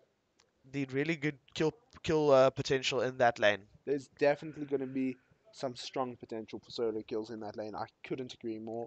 Well, look, we're going to be going into the loading screen now. We'll give you a bit more insight on their masteries and on their masteries that we have on them at the moment. I'll be handing over to Wyatt for this. This is Viat for this, as this is his specialty. He does have some great game knowledge, great insight on what is going on here. So before we jump into that, this is the while we jump into this game, let's know after that last game and when they are 1-1, let us know in chat if anyone has maybe changed their mind. Is it RYL win now or still VXP win for most of you that said that in the first game? Let us know. So in this, we can see that Twisted Fate has gone for the Thunderlords as well as the Nivea. So pretty standard stuff there. Jarvan went for the Thunderlords as well. Normal. Sejuani, Courage of the Colossus, having that great engage. Nothing really abnormal that I can see for them. The trade advantage may go over to Poppy. I see she does have the Undying Grasp there, so yeah, everything seems pretty normal, same as last game. Well, that's true. It is going to be good to see where they go. You know, putting out into the lane, we are looking at Jarvan probably going to clear his chickens first. Sejuani mimicking that. I think we will be having a mirror clear going on here. You know, Jarvan going and getting something. knowing that he doesn't have to be worried that the Kiddo's there. Kiddo going in for the stun, not getting in much damage in. Garthus is just going to walk out BM emote, that level 4 mastery on the Jarvan that completely wrecked them in the previous game. Just goes to show you, level 4 mastery means nothing. Maybe waiting there, waiting to see if Jutron's going to pull out, show them where he is. I'm assuming they know that he's going to be starting those chickens. Season 7 chickens is definitely the best choice you can make. We've had that tip come out from junglers that we've brought up for interviews. Definitely a worthwhile. So you have to always be careful of the early game on the Braum. Having that basic attack and Q, she has 2 forms of CC. You don't want to just walk into the jungle or face check, because if they are waiting for you, you will probably get killed. There's just too much CC to handle from a Braum at level 1. Having a look at our live chat, we do have Francois Bietre being a Royalty fanboy, spamming our chat with Royalty win. Nice to see there's someone that has enough love for a team like that. We do have just a standard red buff start. We're going to be seeing Jarvan. I don't know what we're going to be seeing Jarvan doing coming this round. Could we expect to see a level 2 gag, or is he just going to be going in and stealing that blue buff? Yeah. I think he maybe, they do not have the vision. He might go and catch the Sejuani out, or the Sejuani go for the wolves first. This could be very interesting. We'll need to see what way she's going. No, she's going for the wolves first, which means that Jarvan is going to be able to take that blue buff. And I do think he should maybe then recall and go back to his blue, getting all 3 buffs very easily. And then maybe look for that kill potential. And he does get that blue buff, messing with the Sejuani. Wow. And they do ping out that the Sejuani is there, since they have not seen him on the blue buff yet, and that the red ward is going to spot him out. That is correct. They do know that Jarvan has taken it. Jarvan came into the vision of Twisted Fate's blue ward in the game. We do have some... Ooh. We do have Malphite getting some nice 4 CS difference between him and the Poppy this early on. Kog'Maw and Zai, keeping it even, 11-11. Same in the mid lane, 13-13. Ooh, but that damage potential from the Nibia, Kiddo is trading quite effectively, keeping the Nibia under the turret, which is definitely the right decision to make until level 6. And Nivea just playing it safe, staying far away. She is still a hidden farm, so actually farming really, really well under the tower. That's the first thing that you need to learn in order to become a challenger level champion, challenger level player, is learn how to farm effectively under turret.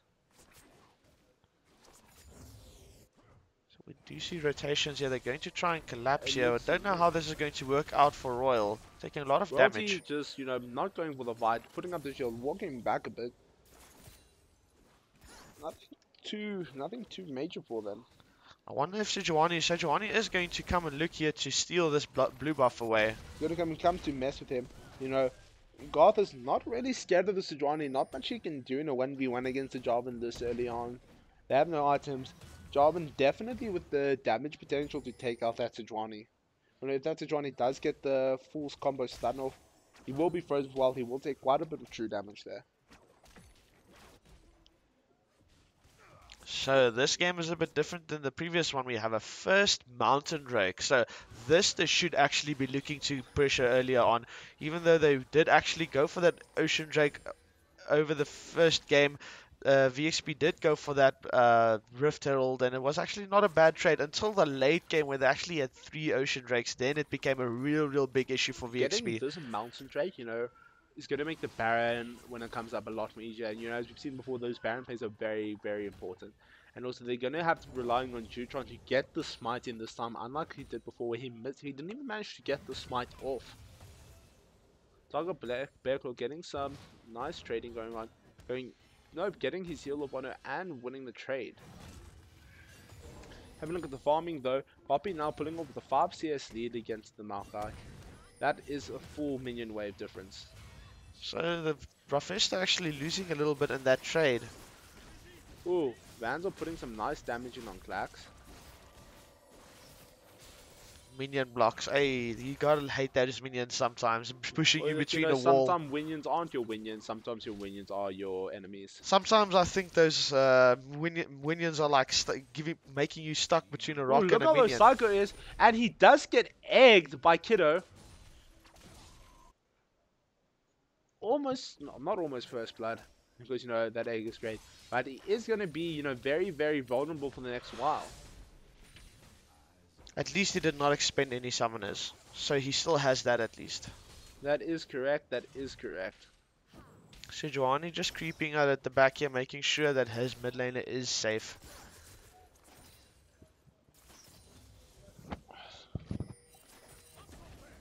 Look, we can see Vans are pulling into the lead now with a 10 CS difference between her and the Malka, going for a first back.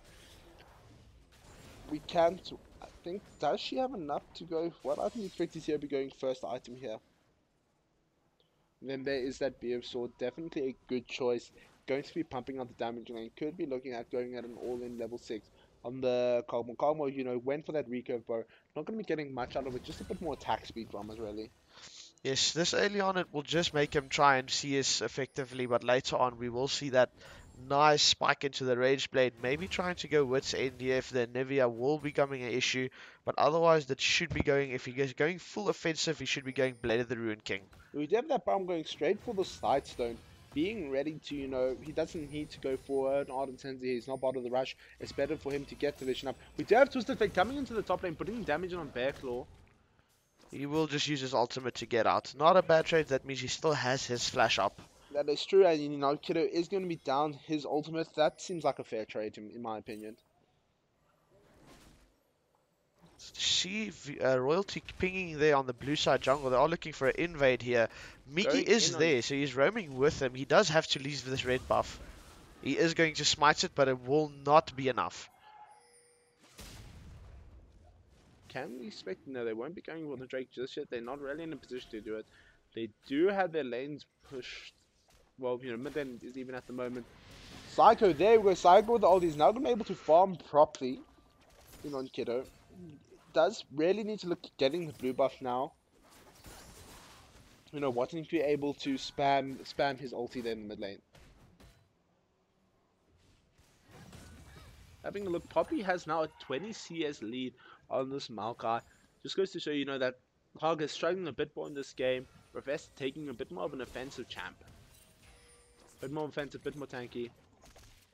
So the Xayah got that BF sword on her back. That means she will be farming just as effectively as the Twitch now. So you should be seeing either equal or even more lead for Xayah in the early game. That is true. That is true.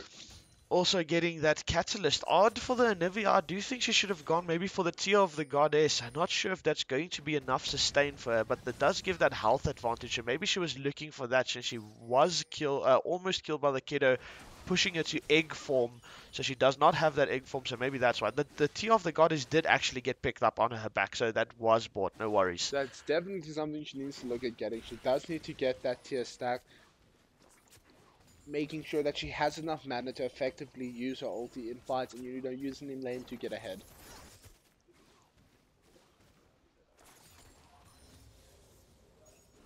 See, so having looked from the bot lane, still quite an even CS. Mid lane as well. Once again, in top lane, there is still that definite 20 CS difference between the two. We can see that Malphite going for the Sheen on for his first back item. Definitely a good choice. Is going to give him a bit more damage in the lane with that Spellblade effect. Some good trade onto the Xayah there from the Cogball. Although we can see the Jarvan is going to be going the tanky jungle item. It's standard things to see him doing now. It really does make the difference. The Thunderbolt gives the same damage that he would have gotten from his jungle item. So interesting, I do see all of the summoners are still up on both teams, so maybe the junglers will be looking at getting some of those blown so they can come for a turn camp for kill pressure. In the mid lane. We can expect to see her going in on Psycho. Psycho flashing out. We do get the ulti in on her, but I don't think they're going to be able to get the kill on her. Not doing enough damage. She does burn both her cleanse and her flash though. I mean, she is going to be very gankable for the next while. They should definitely be looking They at going don't back have there. vision on Garthos. I feel like he's just going to wait it out and wait for him to be able to go in there. We do have Targo, Berko, and Professor going for a nice trade. There are the pings going in. They do have the vision on him. Ooh, we do have Kiddo tipping into the top lane. This will be first blood on Targa. Kiddo really coming back every time for the Saga in the top lane, knowing that he did burn his ultimate before But they will even be having giving it again up there. Mountain Drake for it. That is definitely a worthwhile trade. That is a for really good Royalty. trade. If they can get the necessary Baron pressure off later on, that is really good. Okay, so you get the TP Ooh, here, but so they're not they even have to able to back get off. it. Professor coming in, Garthos there is going in, trying to get the damage in on Kiddo. Will they get the kill on him? That is a positive. Psycho, you know, putting the damage in on Druton with his ulti. But, you know, they are going to get they are going to egg him. I don't know, I feel like no one's going to be getting anything in this game. Definitely a worthwhile trade for VXP, and they will be getting the Mountain Drake with this. A bad play made by Royalty. Really good decision making by VXP there, getting the kill on top and then immediately TPing to this Mountain Drake, knowing they can't give this up, being a really good Baron pressure later on. See, this is why I disagree with this Anivia. You know, she doesn't have enough pressure. She's not able to do much, you know. 3-1, 2k gold lead, now 11 minutes into the game. So now, with this Mountain Drake, where do you expect Royalty to be making their rotations? They should be either looking at getting a first tower or getting actually that Rift Herald now, since they will take it much quicker at least. So maybe we can see Kiddo trying to help anyone who's going to getting that Rift Herald, and even using his ultimate to get back to lane if it's going to give up some laning pressure. That is true. That is true. You know, Garth is clearing out some vision in his jungle, making sure it's safe. You know, there's the second that they know that he's there. He's going to be clearing out his pink ward as well, making sure that he knows when they're going to the mid lane. We do have Kiddo coming in with Jutron, trying to get a ganking. Really Jutron trying to being put this in. caught out though by that pink ward in brush. They're really trying to put this Anivia behind so he doesn't get anything done in this game. Really good idea. I don't think if Anivia will get her items done, she won't be a big presence in this game. The only thing she can really do is provide that stun in the wall and in team fights when necessary. Well, look, you know, Nivea sitting back, just farming it up. Definitely a good choice to make. Sejuani missing her stun. We do have the wall coming, but she's jumping through. They are going to be putting the damage on Psycho, getting the kill on him, but they will get the kill on Sejuani as a trade. We can see them going in on Kiddo. Hopefully, will they get the kill on him? Ooh, they're missing the knockup. We have Taco Berko going in for the ulti. Brown coming in. They will be getting the kill on Kiddo. What a play. I think, are they going to be going for this Rift Herald here? I think they maybe they are. They will be going for the Rift Herald. Klax will be taking him bot side. No, he doesn't have the damage or the minion wave. Professor using his ultimate a little bit too early there. If he held onto that ultimate just for a few extra seconds, he would have able to disengage for his team successfully. Also, don't think Garthos needed to use his ulti in that team fight. No, he used it just to get that last skill, get that. Better to be safe than sorry in this. They are a little bit behind, so it was better just to make sure they do secure everything they needed to secure there. The Poppy has to look to here to be the disengaged comp. He doesn't know they're there, actually goes into them, so maybe going to die here now because of that. No, we do have Twisted Fate coming in. Garthos Kaka's not in a position to ask for the fight, leaving Miggy to die. They're giving up on Miggy, running out. Miggy manages to blow the flash and get out. They won't be getting the kill on him. Ooh, wait, never mind. I may be wrong, and that is going to be a kill on Miggy by Unique. Nivea will make sure she's getting out safe. Interesting thing I'm seeing with the Nivea, very common comp played in Earth mode, right? You take a Nivea and you just spam your wall by your base, building up a massive minion wave for about 2-3 minutes. Then letting your wall finally go down, and letting them run up the lane. You do that with a Baron buff, and you've got an army of 100 minions that are near impossible to kill. Interesting fact.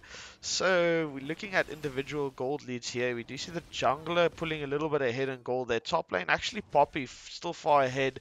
Garthos being pushed. Targa being pushed out of lane earlier, making him fall behind a little bit in gold. ADCs favoring the Cogmore. Really good farm he has on the Xayah, so he has that advantage. And the Twisted Fate with all that roaming and killing with that little bit of CS lead also pulling ahead of the Anivia. Look, it does look like we have Miggy coming in for a gank. We do get the exhaust burn. He's going to be going for the Sun's Wall. Oh! The flash. Perfect timing. Damage going in on Kongmore. We do have Unique going up. They will get the kill on Miggy though. So going for the ulti. Can we get... She doesn't get the stun off. Just the zoning ultimate, I think. I don't think they know Jarvan is Jarvan there. going in on Klax. This will be the kill on Klax. Not letting them protect the cog. Very, very close. That kill on Very the close though for Vanzel. Walking out with below 100 HP. Jarvan's still having that ultimate up. They should look... Okay, no, they can't look for a fight here. They're probably just going to back it off. There is Back it off, play it safe. You know, let Psycho farm it up in the mid lane. It is a bit behind. Has 2 deaths. That was Fate rotating, effectively getting 2 deaths and 3 assists on him so far. Royalty showing again the beauty in their warding. Having 3 control wards in their top lane. Looking out for Targa. There's no way you're going to enter that top lane jungle without being seen. And that is a J Children guarantee. They really want to make sure this Targa, because he's been camped fairly hard this game, so they want to be sure to catch any rotations maybe from Kiddo, since if he does get close to top lane, he will use that teleport to get there. That is true, that is true. This is the thing, right? That Twisted Fate teleport on such a high cooldown. Like, sadly, we did not get to have a look at his runes. If he took those cooldown runes, it does mean he's going to be able to run around the map and dominate with that lane pressure owing to his TP. Okay, we do see this engage here. He's going to do a Cataclysm. They're going in on Klax. He doesn't have the damage. This will be a death on Garthus, you know, not having what is needed to follow up there. I feel like that was a miscommunication. Thinking, you know, oh, I've got the damage to solo kill. Meanwhile, there are 4 people top, and we can expect to see them going for this turret. Kiddo being such a massive pressure with that ultimate, always being in the fights when they think they can engage. He just used it, and it's already halfway till being up. They may be looking at getting this mid tower here as a consolation prize, but no, Sejuani will chase them off. Definitely need to look at using that rift at that Rift Herald now. It is going to be down in any moment. They do actually waste it. It wasn't used. It wasn't used. Oh no, there we go. There it is. Summoning it in the base though. It was going to expire, so it was just the best to summon it rather than leave it. As you're getting in the last moment, we're walking to the mid lane. VXP will be going for the second Mountain Drake. This means that this Baron, when the time comes, is going to be easy for them. I don't think they're going to be able to steal it again. They don't have that Lucian. They won't have that damage that's needed in order to steal the Baron. Although, if Anivia does throw down an ulti, there may be the damage needed for it. I see at the moment now that Twisted Fate had his Rod of the Ages built for a while now. He's already got 6 stacks on it. Anivia only finishing it recently, only having 1 stack. That will put Anivia a little bit behind in the sustain game here, having that health to not die that quickly. And she's also not have a lot of damage where the Twisted Fate has they're the not shield. having it. They are going to go straight in for this Baron. They do not know that there is a Vision Ward. And Sejuani coming in. Will Sejuani be able to steal this Drake from him? Well, we're just going to have to wait and see. The damage coming in nicely done. Will they let Vanzo, you know, get the... What is going on? Putting out the Drake. No, they reset it. Bad plays were made. And Sejuani steals the Mountain Drake, securing the second Mountain Drake. And are they going to get the kill on Garthus? No, they don't. Securing the second Mountain Drake for VXP. What went wrong there? You know, they do get the stun there on Target Bear Claw. They could rush this Baron 1 minute's time from right now.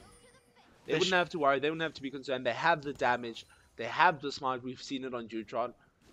The damage would be there, but they should be careful that this is a finals game and they are 1-1 each. They don't want to play too risky, so they should actually just starve the vision and pressure this hard. If they do get pressure in the mid lane like they're getting now and the minion wave is pushing in, they can rush it really hard. Look, mate, it's definitely been a better game for VXP. You know, they made the right choices. Royalty not doing what they need to, not getting those same rotations we've seen in the previous game. There's no cleanliness to it. There isn't any clean moves being made.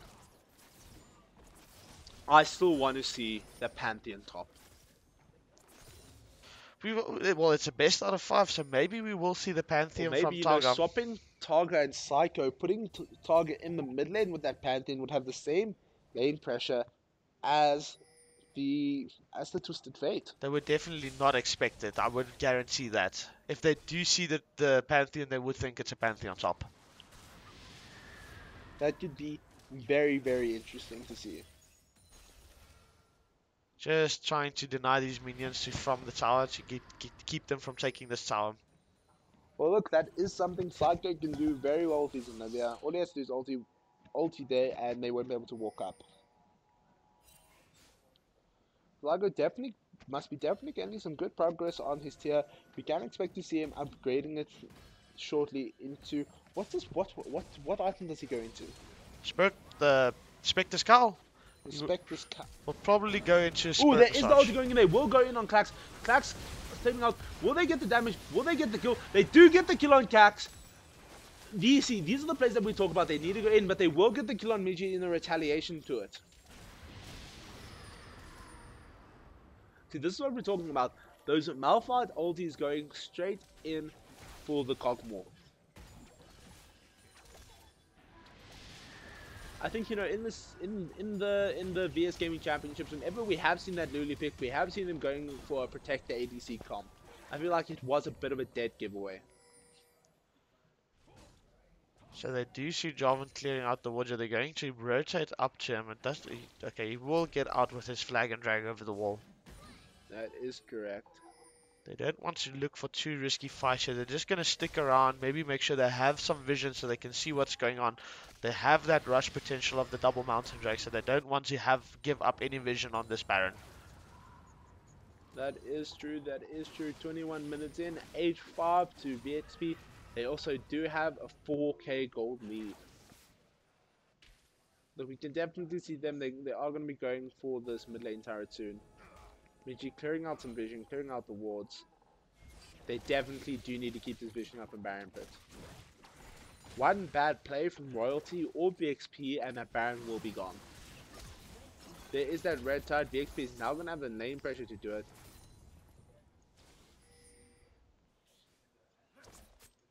Clearing the vision there. Kiddo backing up.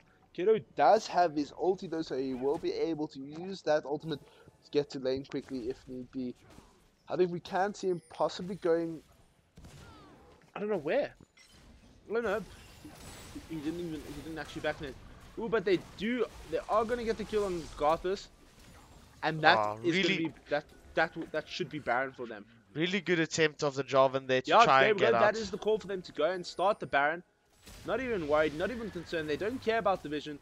Psycho will have to try and drop the ulti. Ooh, no, they don't have the damage. They are going to turn away and go in on Targa. That's going to be the death of Targa. The Anivia ulti taking down Professor. He's not going to be able to get the kill on them. VXP walking away with 2 kills from that. Possibly 3 on Vanza. Not respecting Kiddo. Ooh, Psycho going and getting quite a bit of damage down there. They may catch this Brom. He does pop the flash to get out.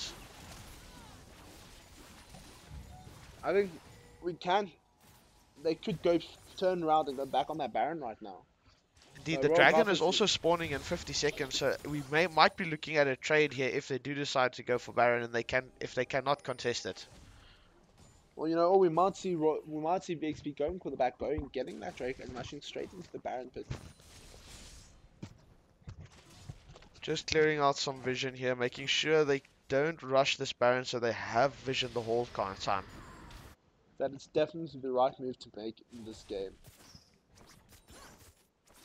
You know, Royalty really needs to start looking at getting those towers down. You know, not even much damage on any of the enemy turrets yet.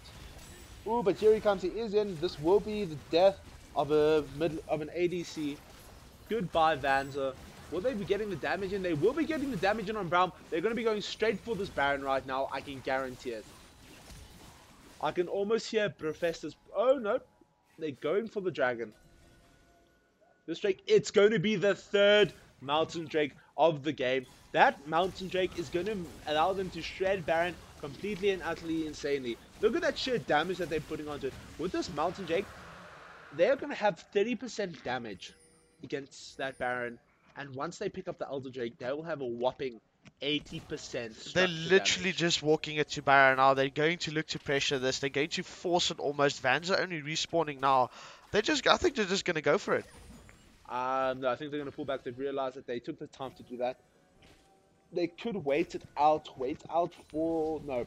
We will be seeing coming in the next while. You know, if they pick up that Elder Drake, 80% bonus damage against turrets and barons, they're going to be able to break the base. No, they'll be able to break any base. They'll be able to break Fort Knox. They'll be able to break Inkandla.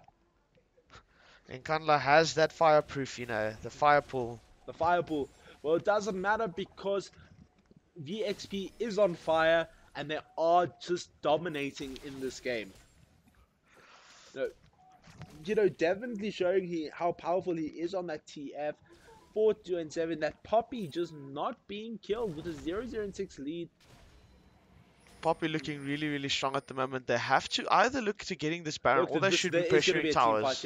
We can expect to see it. They do have the vision on. They see the Cosmos going in the wrong direction. We've got the Cataclysm going in. We do get the flash off. There is the ulti coming in. You see, once again, it's all about protecting that Cog.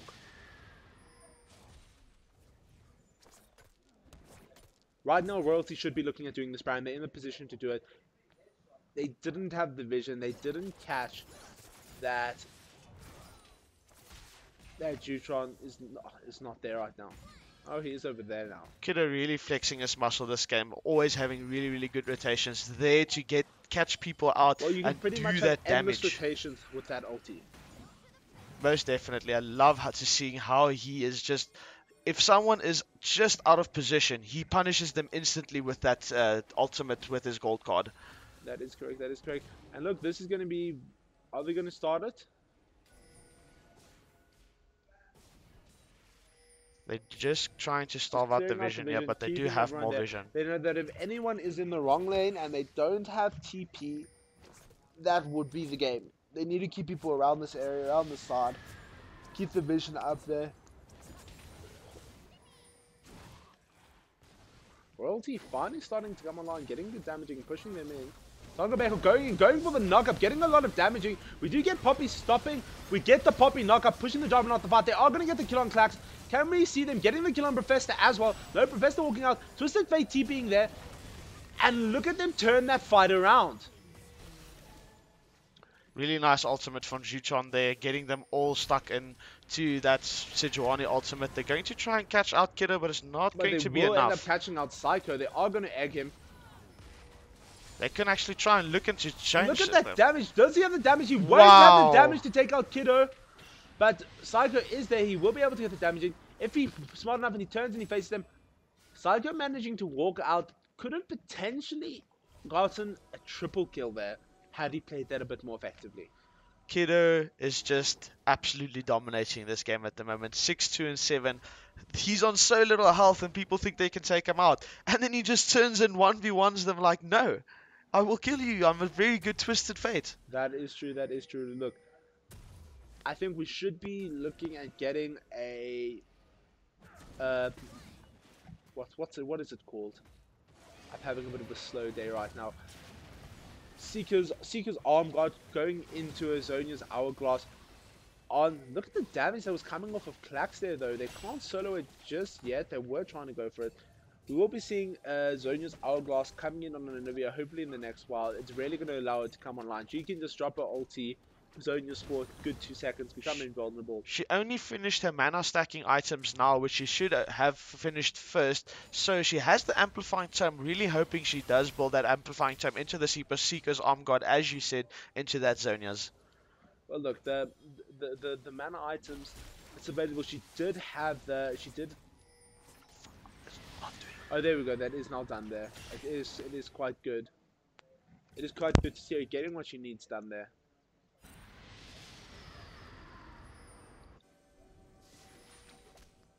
Getting the vision gear and getting the... That is... Like, pushing up in the mid lane. Drake up in 1 minute. Can we expect to see BXP going for the 4th Drake and then potentially the Baron? Or can we see them, you know, maybe getting a good team fight and going straight for the Baron and breaking open that base? They should actually, I think VXP is taking a little bit long to siege here. They do have that triple Mountain Drake and they should be pressuring either the towers a bit harder or the Baron, not pushing the lead that they have here. Speaking of lead, the gold looking really, really good into VXP's favor at the moment. Are just going to clear out some vision here, looking again to make sure they have vision control on this Baron for to pressuring it later. Position to start it. They do have this 4-man team roaming wherever they go. Twisted Fate pushing up in the bot lane. They are going to have to commit people to try and stop that bot lane push. Really, really well played here by VXP, sending that Twisted Fate to the bot lane. He can just use his ultimate to rotate back down to Baron if it is necessary. That is true, that is true. Look, it looks like we're going to be able to get... Ooh, they do get the turret there. Nice trade going in. See, this is what was on them. They did have to send someone down back in order to stop Twisted Fate. Looking here to pull this trigger again on the Baron. As soon as they see people rotate away, they will pull the trigger and get this thing going. They are rotating away. They will look like they're just going to push down mid lane and then maybe look to go back to Baron. Well, it looks like they might be able to go for that Ocean Break. Kog'Maw, I think he is getting ready to start it, waiting for someone a bit more tanky to deal the damage. That Kog'Maw is going to shred it with this triple Mountain Drake, you know, getting that bonus 25% on that Baron. He is going to be... And they do start this Baron up. They do start the Baron. Kog'Maw just needs to sit back and let it shred. Look how fast this thing is going. There's nothing they can do, and they have gotten the Baron. This is exactly what we said. If the Jarvan rotated up to the top lane, they got vision of him and decided to pull the trigger, and there's nothing they could do about it. 10 seconds on a Baron, that's all this Kog'Maw needs. Wait until they... Kiddo also getting that Drake, you know, soloing it quite nicely, taking on quite a bit of damage. I don't think that's going to be able to kill him. He is going to be able to get the Drake for them. And that means the next Drake we're looking at is going to be the Elder Drake. So if they wait 5 minutes and they get that Elder Drake in, the base is going to disappear. Triple Mountain Drake and the Elder. Wow. That would be some real damage there. Yeah, at the moment it's basically looking like the previous game in reverse. VXP looking with a very, very good advantage with quad Drakes, 3 mountains and 1 ocean. Really, really nice for them. That regen with that Elder Drake will also be really great. Looking like to get that same kind of regen they got in the previous game. Not quite, but it will still help them quite a lot. That is true. That is true. Look, having that 4 Drake combo really does make pushing the base a piece of cake. It's like putting a hot knife through butter. Also seeing the Zyodid pick up that Lord Dominic, so she will be shredding through any armor they have from the Poppy or the Sejuani. I don't know if it will be enough. You see Kiddo here taking bot inhibitor. Nobody rotating down to him. He's going to just get it and walk away. They do get the turret. He will stop the ultimate. They do get the stop at him. Will they be catching out? Will they get the kill on him? I should have... Even if they kill him, it is very worth it. He is going to be, you know, putting quite a bit of damage. He's not going to be able to get out. He's going to just say, oh, I'm just going to die to your fountain. He's just going to stall. He's going to stall as long as he can. They're committing 3 people to getting this TF and they just take the top. And the TF doesn't even get killed. Poppy knocking them back to the base, getting the second inhib. This could be game.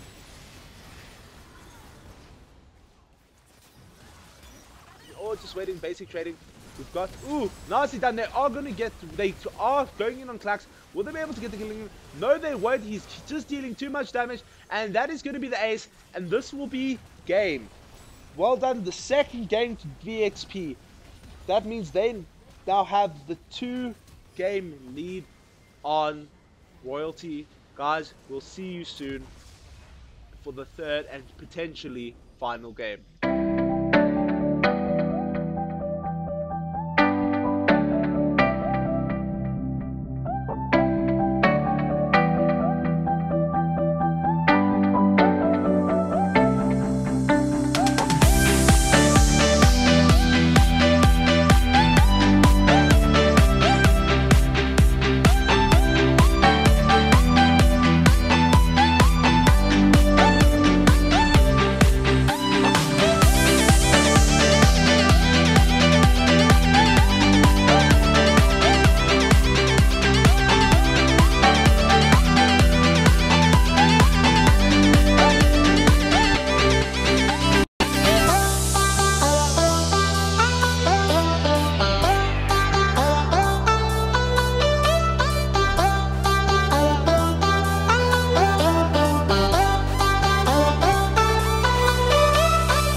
walking alone, the streets are empty. The only thing I can see is my own silhouette. I'm getting stronger, step by step. The clock is ticking, but there's no time for regrets. I've been flying from town to town, from London to Taiwan. I've been all around the globe, trying to protect your soul. We are heroes tonight. We will fly above the sky. We are heroes tonight. Yeah. We are heroes tonight. We will fly above the sky. We are heroes tonight.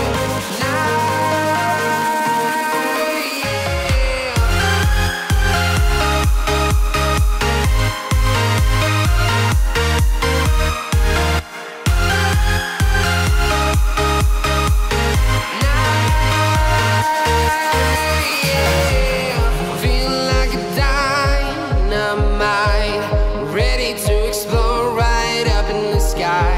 I need you to listen, I need you to hear, and don't show any fear. I've been flying from town to town, from London to Taiwan. I've been all around the globe, trying to protect your soul. We are heroes tonight. We will fly above the sky. We are heroes tonight.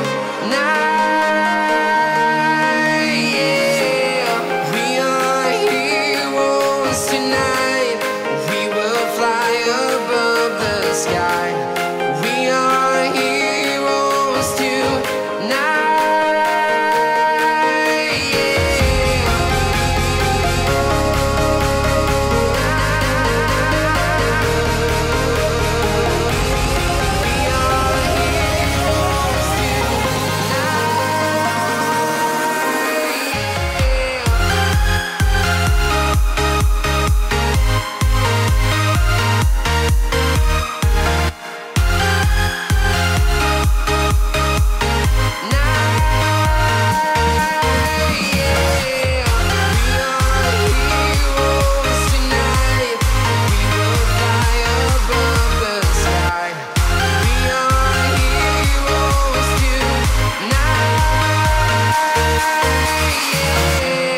I've been flying from town to town, from London to Taiwan.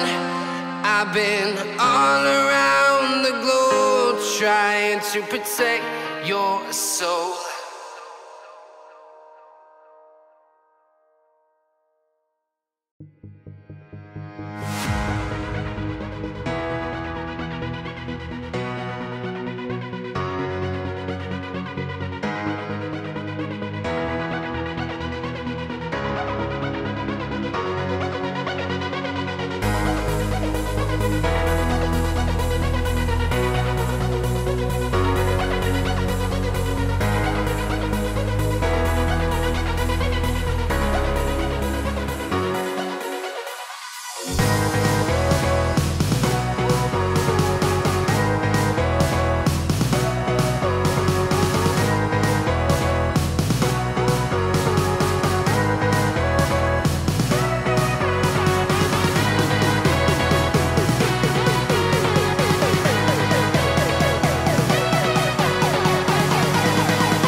Good morning, everyone, and welcome back. My name is Hard Rock. I will be joining the other two casters now for this potential final game. I am joined with Jay Trildred and Sinister Smiley. We are going straight into picks and bans, and we do see that Talia being taken out. Jay Trildred, what do you think we can see coming into this next game? As per usual, I still really would like to see that, that Target bringing out the Pantheon, flashing that, his top champion. We're getting the standard bans here, though, that Talia ban, definitely a respect ban. Once again against Kiddo, they're just not going to let him have it. That Talia in lane has been devastating. That Rakan ban, making sure that they don't get that Xayah Rakan combo, which is also a devastating combo. Galio is a very common respect ban against Targa. It's also a very strong pick in the current meta. I do see the Morgana coming in, definitely banned every single game against Miggy. I think it's just that one champion that Miggy is godlike on, and you just don't want to see what can happen if he gets that on his hands. So, Mr. Smiley, what do you think we are going to see coming into this game? Potentially a final game for Goon Squad. Well, I did see just now they did not ban the TF, so I think they're going to pick TF again. Kiddo was really, really, really amazing on that Kiddo. I mean, on that Twisted Fate. And I would love to see him again. I'd love that he was always there in the fights, catching people out with that teleport. There is no ban for that Lulu, so that will be picked up, really prioritized as well. And there's the ADC. I think they should get either the Twisted Fate for him now or pick the ADC next. I do see them targeting Psycho in the mid lane again, taking away that Lucian. That first game where he was able to get that free run on Lucian, he did so much damage. His CS was over 10 per a minute. That is crazy. We do see the Maokai coming in, either for the jungle or the top lane. That could be a flex pick for Goon Squad. What are you hoping to see coming into this game? Well, look, as I said, I'd really like to see that Pantheon in the top lane. That's Sejuani, definitely a very nice pick. Whenever I see that Lulu, I do get a bit scared that they've decided they're going to be doing that protect the cog. It is very powerful. We saw it in the previous game. VXP ran it very nicely. Would Royalty be coming in trying to mimic their playstyle? Because Cog Lulu is still the ideal available. support for it. Cog is still available, but they are going to opt for that Twitch, one of Vanzel's most comfortable champions. I've seen him do wonders with that champion. And we do see the Sejuani jungle coming in for Goon Squad, so that will be the Maokai top. Definitely trying to just get that crowd control and land all that CC and lock it up and get that win. They are not messing around anymore. We do see the Gragas coming in for the jungle for Garthus Kakas, going to look for those body slams, those explosive caskets. They've got that disengage. They've got that damage from the Twitch. The Jarvan is still open. Maybe they'll be... Okay, they're taking the Braum away from Miggy this time, not allowing that. Miggy were really being good on these Braum engages and disengages in the fight, so they're going to get this to Unique maybe for a pick away from Miggy. Well, look, having a look at what's been picked, we're definitely going to see that Gragas in the jungle. I'm also looking forward to seeing that Sejuani in the jungle. The Gragas Sejuani really does come down to mechanical play. Who can play their champ better is where you can see the win in this jungle. Both of them tanky, both of them slow starts, good clears, both of them top junglers. There's that Victor ban we have seen, wanting to keep Psycho off of it. Victor is one of his more comfortable picks. Definitely very, very strong. That Lulu, though, definitely going to be crucial in keeping that Twitch alive. Not so mobile, but with his invisibility, definitely going to try and get in those places to surprise the team and put out stacks of damage. The Vladimir ban coming in focused at Kiddo. Once again, that Vladimir is a bit more of a defensive pick. I don't think VXP would have picked it up in this game. I feel like in this game, they're going to try and prove themselves. They're going to try and go for that win. They're going to try and win it hard. There's the Orianna ban. Once again, Orianna, one of the strongest picks. Psycho, very strong on it. Very prominent mid laner. That's 3 bans now focused directly at Psycho. They know what he can do if he gets on one of his comfortable champs, and we saw in the first game just how much of a dominating force he can be. We're going to see the final ban coming in now for Royalty, and they do take away the Cogmore, something that definitely put them ahead and helped them close out that last game. Just that range, that damage. That Xayah is very powerful. That Xayah Braum combo we've seen before in previous games is very, very strong. Can really pump out the damage, can pump it out in a team fight. We do see Goon Squad opting for that combo now, so let's see if they can pull out the same caliber that Royalty's bot lane did produce. Will they be able to outplay the bot lane as they outplayed VXP? Twitch does need some items just to get going, but I think with that Lulu buffing him with the attack speed, with the shields, I'm sure their bot lane can go really strong. We see the Cho'Gath top coming onto Targa, looking for that scale and looking for that HP and that execute at the low HP with his feast. Last time we saw that Cho'Gath into a Maokai though, Bethesda really managed to bring home the lane, punishing that Cho'Gath with his Maokai. And then there is the Syndra, the Orb Mistress herself in the mid lane. Definitely a very strong pick, very similar playstyle to Aurelia. Ooh, they had me. Also, Lissandra, not a pick I've seen very often in this season. Blind picking the Syndra into Kiddo though. Very scary, but it does look like he's going to opt for the Twisted Fate Oh, again. I'm getting goosebumps. I know this is going to be really good plays again from Kiddo. Honestly, Kiddo's TF last game was phenomenal. I do not know how Royalty is going to match up against this Twisted Fate. They're going to have to look for that just press R Syndra fights where they just instantly delete either the Twisted Fate or the Zaya, get them out of the fight, and then maybe to look to get on who's left and clean up. I really think that Twisted Fate is going to opt for those ultimates top and just shut down that Cho'Gath as they did the last game, putting Target behind, wasn't able to do much on that Malphite, and that definitely put Goon Squad ahead, bringing them that victory. Well, look, we're definitely going to see a good game. We're going to see Royalty trying to, win back another victory. We're going to see VXP trying to close it out now, trying to get their second DGC win. They've got that engaged though. Goon Squad, they have the Sejuani ulti, they have the Maokai ulti just to lock up the enemy team. TF being so mobile, able to get so far and to get onto members with that gold card locking them up. Zaya being with the ultimate able to dodge the CC and just brawl with those shields and those stacks. I really think this is going to be a tough game, but it can go either way. This is just one game away from Goon Squad being the VS Gaming champions this year. And this will be their second win in a row. So begs the question: will they be able to secure this and take it home and not be like Rush? That Rush where they Royalty got the reverse sweep on them. So we have to see, can Royalty win two in a row, or will VXP close this out nicely and cleanly? Royalty just taking the loss against Goon Squad. How will they come back? How are they feeling mentally? Do you think they have what it takes to turn this around and take it to game 5? Or do you think Goon Squad will close this out and leave it at 4 games? History tells us they are able to do it, but we'll have to see if they still have that mindset from Rush.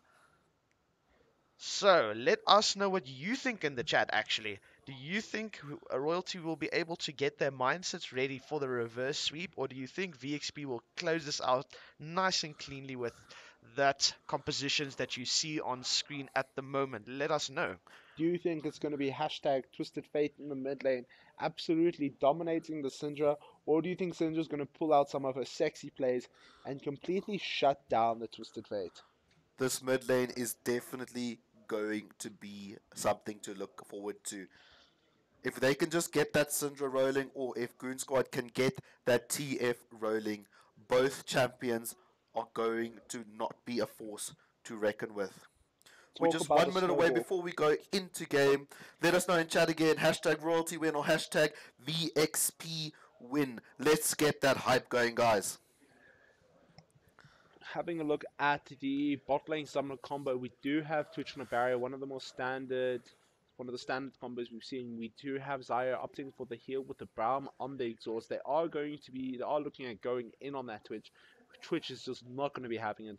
Doesn't want to be concerned with. He wants to be able to go invisible and go in deep. Currently, VXP is leading the series 2-1. 1 game away from the final. Well, look, 20 seconds before we go into game. We do see, if you look very carefully, Twisted Fate has opted for that barrier just to be able to survive that Syndra burst from her ultimate. Does not want to be caught out and one-shotted. There we go. In the chat, we get from Nahanesh Pi, hashtag Royalty win. James Smith, once go again. VXP will win. Ruan going at it. Let's go Royal. James Smith, VXP once again. Guys, this game is gonna be good. This game is gonna be close. Who's gonna pull it out? Will we be going into a game 4 and the final game of the series? I don't know. Let's have a look. We are loading into Champ Select now. We will be going live into game shortly. We are so excited for this. This is the potential final This game. is make or break for Royalty.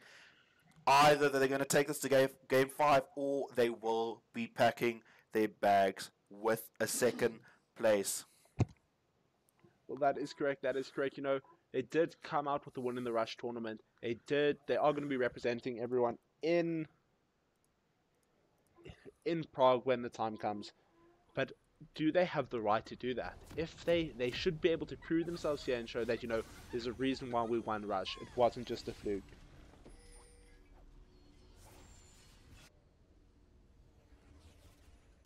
So we'll be looking at, are we just going to have a standard jungling start?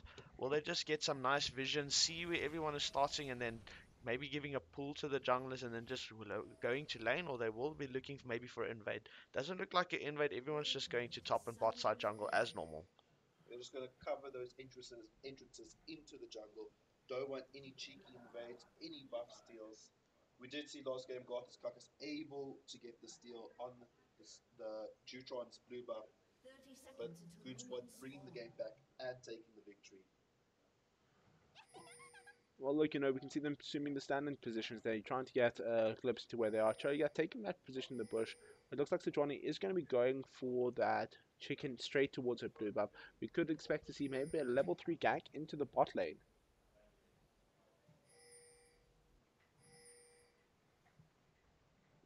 Oh, we do hear some Cho'Gath music there in the back.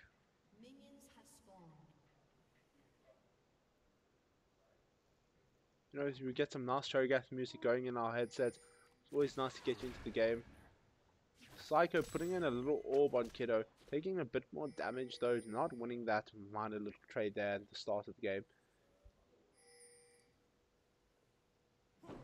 Just going to give Garthus a nice pull here and then go off to bot lane. Bot lane will be there earlier, so maybe they will have a little bit of advantage here when getting into lane. We'll have to see how that goes out. Giving a fairly good pull there. That is true, that is true. Garth is getting taken quite low there by his red buff. Does do it to keep the smite up so he can get the smite in on the Raptors, making sure he doesn't die to them. Raptors having the highest kill percentage on any jungle camp. People misjudge the chickens.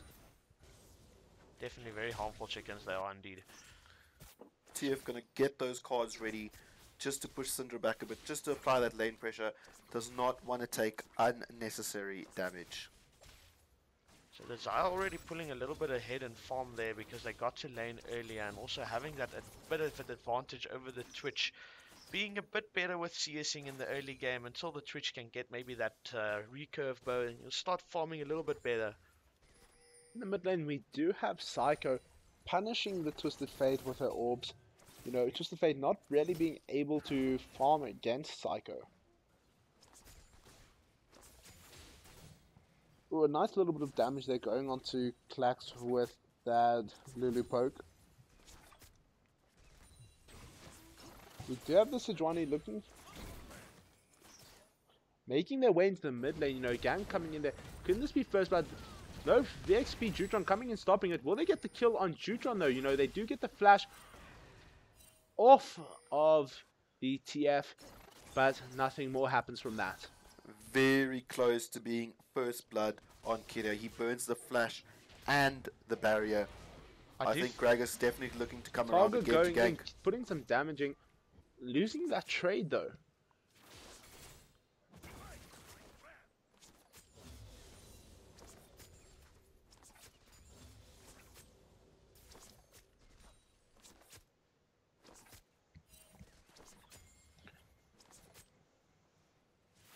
CS and the Syndra, we should be seeing the Syndra pulling ahead with the CS in the beginning. Syndra being a fairly good farmer. They are looking to gank him here. Hits the silent, explodes on the barrel. First gets the flap, but they do get the first blood on the Cho'Gath. See, it's those first bloods that they do play a lot of a psychological battle. Professor being known to have tilted in the past. And that's first blood on Professor, as you said. I think Royalty are in a good spot right now, making those clean plays calculated. That summoner's gone from Professor. He's going to have to TP back into lane just so he doesn't miss that CS. And let's see how Royalty can play against this advantage now. That is true. I feel like they may be able to keep that Gragas in the top lane, go in one or two more times for ganks there. You know, just make sure that he is far behind and not in the right mindset to be winning this game. At the moment, CS looking still fairly ahead, even in top, even though they just got first blood on him. That TP in top, making sure that he can still secure it. Trading fairly well as well there. Top lane, coming in for the gank here. They are No going in. flash by They are Kiddo. putting the damage in on Kiddo. Kiddo not being able to trade nice with Psycho, going very, very low. We do see the flash being burnt on the Syndra though. And on the Sejuani as well in that fight. We'll see how we can play around mid, how these junglers are going to play around mid lane now to get their opponents fed. Top lane still being shoved by Targa, keeping that pressure on, saying he is boss, this is my lane, I own it, I am the king of top lane. He actually backed and got that Catalyst of the Protector. That's going to give him a really good advantage in lane, especially if he's going to get that Abyssal Mask first over the Maokai. Well, look, you see, I think this game is going to be a close one. You know, it's been 1-1. We do see the Clax in the bot lane pulling ahead in a bit of a CS lead. I think he is very efficient on Zaya. He is going to be able to hold his own in those team fights. If that Syndra gets ahead, though, they will be able to wipe out the team. And, you know, that Cho'Gath, Gragas, if they get the... Ooh, a lot of damage being traded there. Look at all those stacks coming off by Twitch. If he had his level 6, that would have been death. Braum with that shield, they're reducing the damage coming in. Gragas going to come in for the robe. Syndra going to pop the ultimate. And Gragas looking for the gold card. Does load the gold card stun. And is able to get away. But Sejuani is here now defending. Lands the stun onto Gragas. But it looks like both junglers and mid laners are just going to back off to safety. They're playing it safe out. Vanzo taking up a bit of damage, having to flash and go invis there in order to ensure he doesn't get the 4th stack stun and potentially killed in the bot lane. Respecting the potential damage that could come from that Zaya and Braum. Really good pressure they are giving here in mid lane because of Kiddo's really great performance of last game. They really are trying to not have him get that same performance, you know, scaling. Going for that sneaky dragon under the 10-minute mark. That Fire Drake is going to help them a lot in the game to come. It's going to help them with a lot of pressure in the late game. You can see them trading a bit harder, farming a bit easier. I think this is going to be good. So the TF flash should be coming up again soon. He does have that control ward up on the top side, so he's probably going to hug that side until that flashes up, so he knows, because you can see that Gragas is going to recall, so maybe he will be looking to go back mid actually when he does. We do see both mid and top laners have got their ultimate now, so we are looking to see if TF is going to make that roam again to get him back in the game. Do you think he might go top? Might go bot? I think we may see him going top. You know, they are going to want to be tilting Professor, I think. I think, you know, in terms of the strategy that they must have put together before this, they do want to have him not playing at his 100%. So nice trading going on in here. The Professor being pushed under the turret and having to be forced to farm under the turret. Blue buff going over to Syndra now. We are going to see she's going to get that extra sustain in lane and hopefully able to pick up a kill for Royalty. Or will TF be able to bring this back and show why he has such a dominating TF? So well, looks like, you know, some nice trades going in on bot lane. You can hear quite a lot of cheering coming from the outside. I'm not sure if our spectators can hear it. I'm looking forward to some good things. We do have some good plays coming in the bot side. They do get the kill on Migi. Well played by Clax. What a good maneuver that was.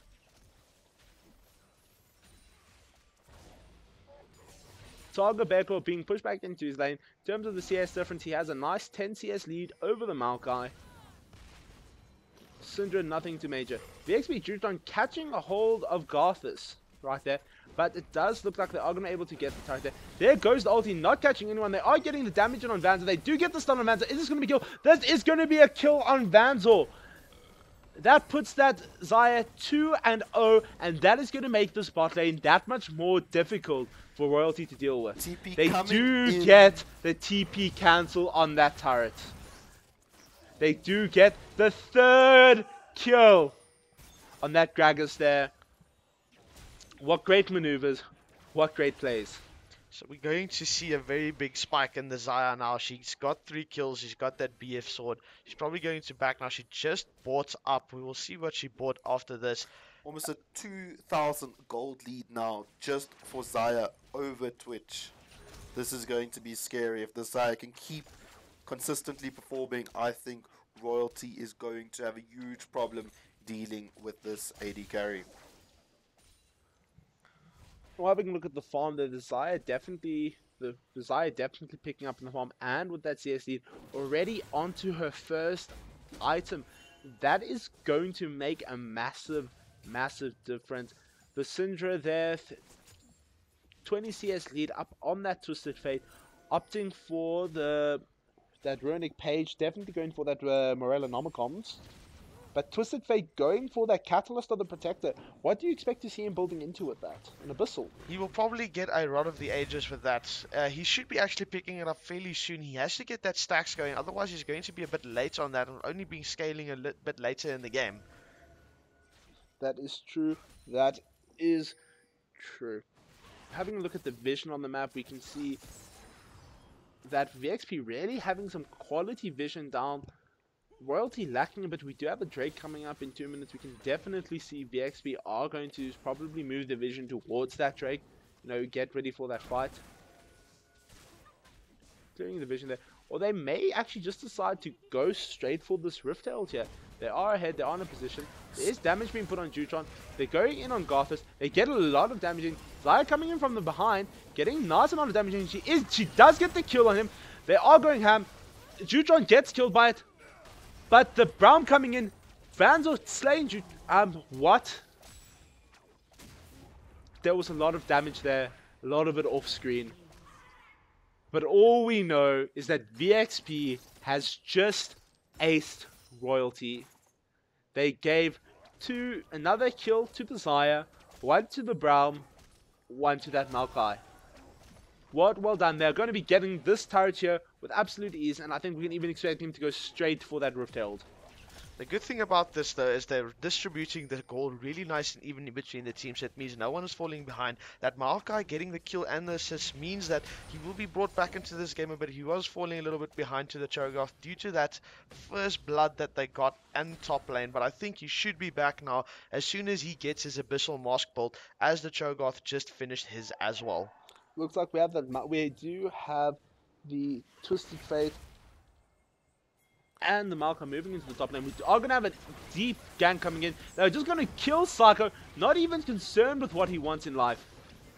They are going to catch out Jutron once again. Not in the right position at the right time. Definitely made the right choice though by going in, making sure they could get the kill on Psycho. So now we ask ourselves the question, what can Royalty do to get back into this game? It looks like Goon Squad is walking away with this, going for that victory. It looks like they can almost taste it. What do you think Royalty needs to do? I think they need to start building up their vision around key objectives. They need to start getting those rotations like we saw in the first game. And most importantly, they need to be playing it safe. They're not in a position where they can be scouting out the jungle and, you know, going hard and diving.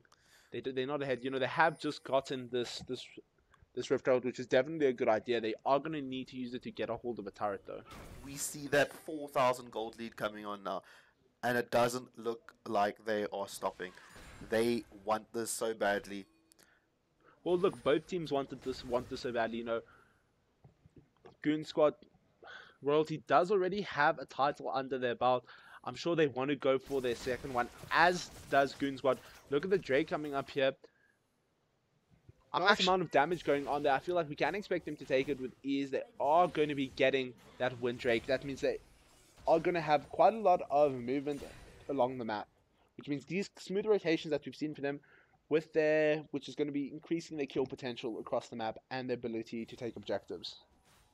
So the problem with the vision control you speaked about earlier is the Lulu. This game, they took away Miggy's Braum. Now, the thing is, he normally goes Braum Sidestone first, so he has Lulu now. He has to rush that Ardent Sensor to be a presence in this game. The problem with this is Miggy is known to do a lot of the warding in the team. He doesn't have a Sidestone yet, and he doesn't have the Ardent yet, so not really a presence in the team fight they're looking for. Miggy really have to try and get some gold somewhere. He doesn't have the ancient coin, so he has to get some poke in somewhere to get that gold on his AP support item. That was very much an arguable starting item for Miggy to take. You know, that ambient gold that you just... Oh, we do have quite a lot of damage coming in. They're going in on Psycho. They are going to get another kill on Psycho, giving it over to Kiddo.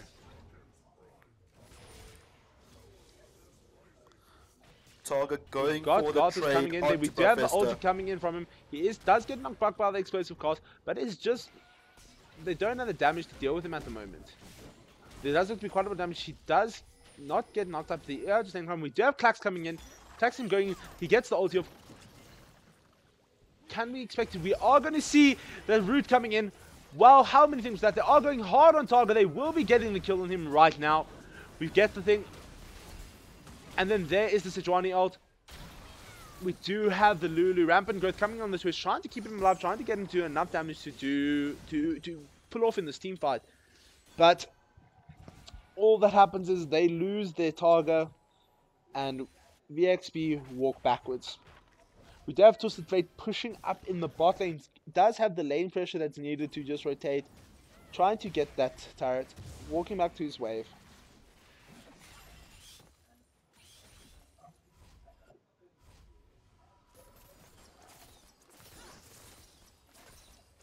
So we finally see a Forbidden Idol coming in through Miggy, so hopefully his shield should be a bit better now, but we do really need to get either Sidestone or the Ardent Sensor going for him to enable his Twitch, and maybe them trying to turn the team fights if they can keep this Twitch safe. Xayah being much of a problem. She is 604 with her Essence Reaver already built. So they have to look at getting the Xayah and Twisted Fates done in the fight. But they have to be careful since they have that really good engage on the Maokai ultimates. Twisted Fate coming there, putting the damaging on Bear Claw. Get the flash out from him. Respecting the damage that Klax and Kiddo can drop together. Kiddo, Judron, and Professor roaming like a goon squad that they are into the mid lane, clearing out vision. This is definitely the right decision to make. They do catch, they missed the vision there in the pixel brush, but it is almost expired anyway.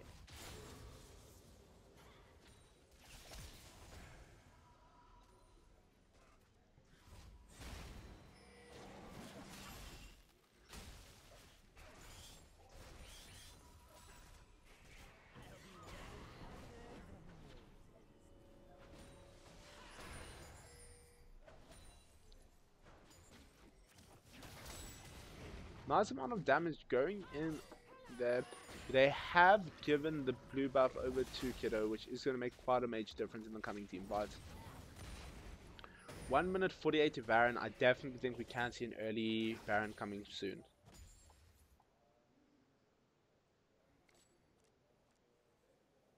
Looking at gold advantage at the moment, it does look like DXP is a little bit running away with this gold lead. Fairly good in the gold lead at the moment. If you look at individual gold, it is probably an issue as well. We do have that 6k gold lead now on them. It's looking quite impressive. The Twitch has his Human Hurricane built up as well, and the second recurve blow coming to either going to get the wits in to withstand this Twitch's TX AP, or maybe going to build a flaming victim, but I am thinking that wits in will be coming through.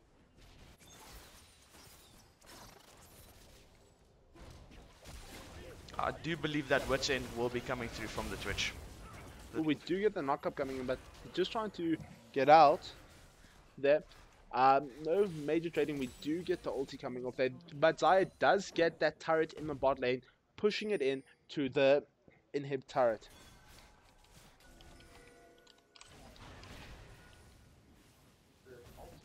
the ultimate did come through from the Sejuani, not finding anyone. The Twitch is invisible. They're looking to maybe see if they can pick someone off here.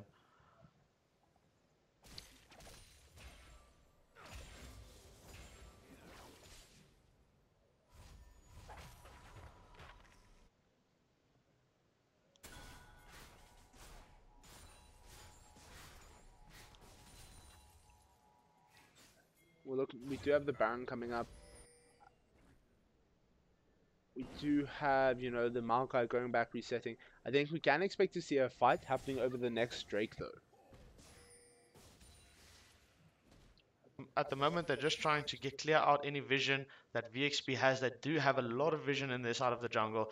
Miggy did finally finish that Ardent Flame Sensor Drake. now. It is going to be prioritized. It is going to make these team fights a lot easier for VXP. And if Royalty gets it, it will allow them to actually, you know, have a foot back in this team fight. VXP actually not just denying vision in the Dragon Pit, but actually pushing them out of their own jungle, not even allowing them to contest this Dragon. Really showing them flexed here. Well, look, it looks like it's going good. They do manage to get the Drake there. Very well done, VXP. That is going to make these team fights a lot easier for them. They're also going to be able to burn through that Baron. It would have been nice if those were Mountain Drakes like we've seen in previous fights, but damage is damage.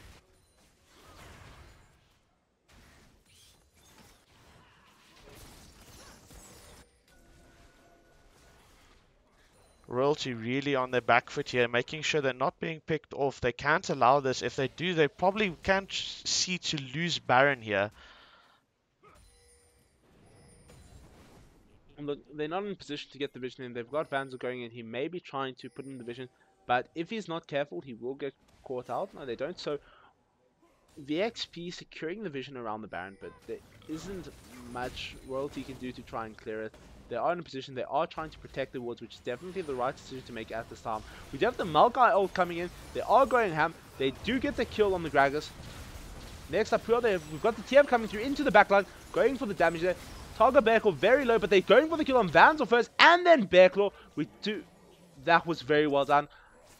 Very well played. I think we can see them going for the Baron here. They should be able to get this Baron and push down mid lane successfully, possibly breaking open the base here. Well, there we go. That is the Baron. That is going to change the game for them. That is going to make that game. This is going to speed up the game for VXP. Royalty is really going to need to step it up in the remainder of this match in order to try and claim it back and try and reclaim their chance at this VGC gaming title, VS Gaming Championship title. VXP looking really to finish off clean here. The Braum going 1-0 and 12, having a 13 out of 14 kill participation, only losing out on 1 kill, really making sure he's always there, helping his team and getting those CCs in that his team needs to start and even disengage fight if they do get caught out with that Braum wall. Well, having a look at it, you can see them getting ready. I think they are just going to be going for a hard push down, but they will be sending Twisted Fate into the top lane to push in that wave. They're not going to be able to. They're not going to be that concerned with the bot lane right now. They are going to be wanting to push in these tier 2 turrets first, I think.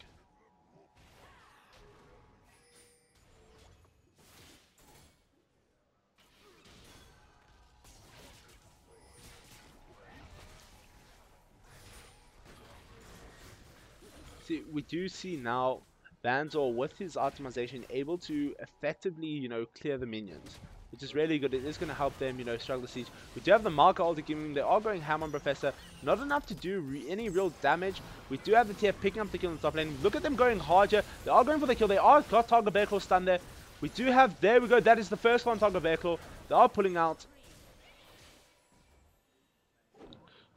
Royalty But they are leaving their Twisted Fate to push into that first in-him turret of the game.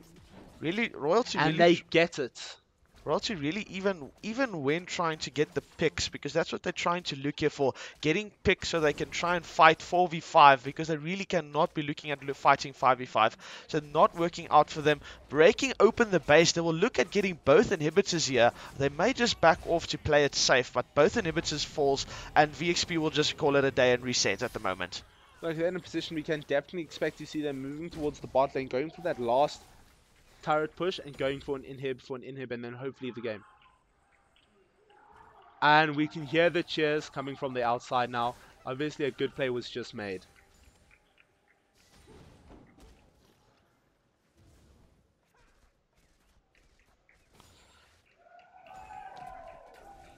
So Royalty really have to stay defensive here. They don't have much to fight for here in their base. They can maybe look to get Twitch invisible and get a pick, but this looks like it may be game. They're not going to be able to stop a 5-man push down this bot lane with a minion wave. They're just going to go in on they would probably just go in on the team. They're not going to be able to knock them out. All they got to do is force down this turret. Twisted Fate pushing in there down the mid lane. They're going to have to send someone there to try and deal with that wave before it takes up the towers. Putting in damage consistently. You know, they are just going to wait out for the next wave. Twisted Fate consistently feeding in Baron waves down the thing.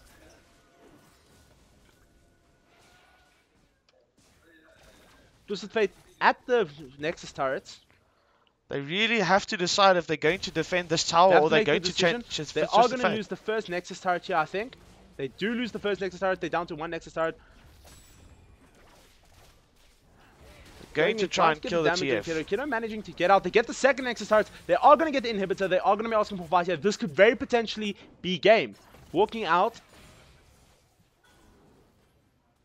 Kiddo actually did get out, blinking health bar there, but he can be back really quickly. His ultimate is still up, so he can back, walk to the middle of the map and just TP in with his ultimate. That is correct, that is correct. They do get the last inhibitor. They are going to be getting those double super minions coming into all the lanes now. This is going to be very difficult. I don't think Royalty is going to be able to come back from this.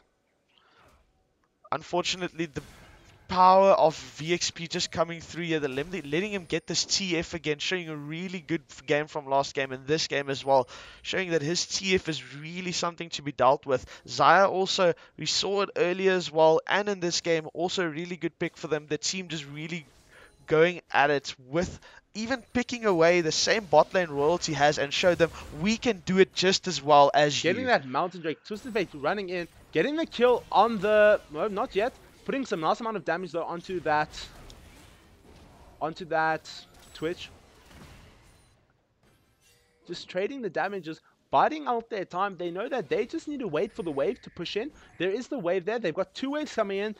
They're just going to go for this turret and probably go straight for the win here. We've got them putting on the damage there. They are going. We do get the Maokai ulti coming in, catching out the Cho'Gath, putting the damage. There goes the turret. Where do they focus? They are going to get the kill on the Cho'Gath. They do get this Johnny ulti. They do get the Bramson up. They get the knock up on Psycho. Midgie caught out there. They are going to get the kill on Midgie. They are going to get the kill on Vanzor. And this is going to be game.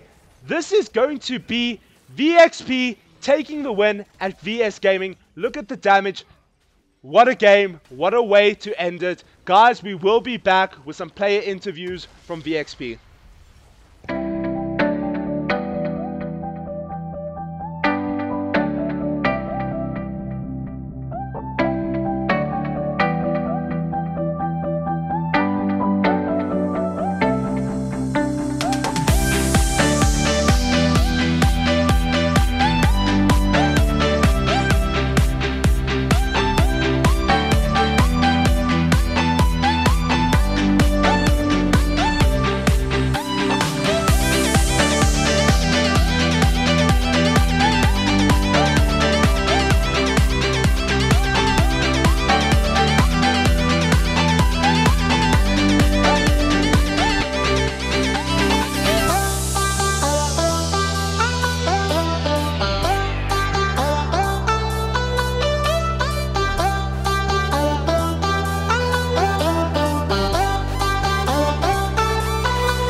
Walking alone, the streets are empty.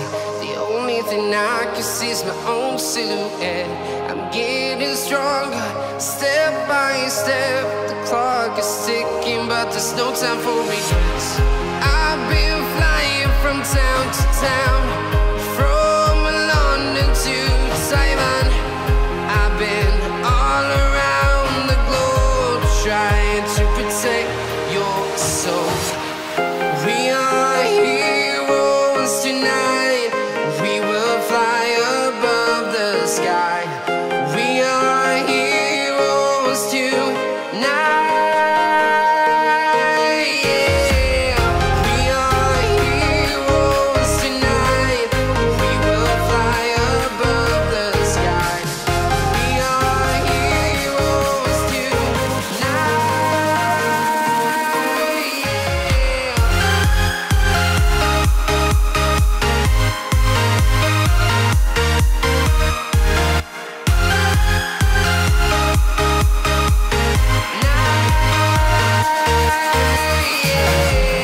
Feel like a dynamite, ready to explode right up in the sky.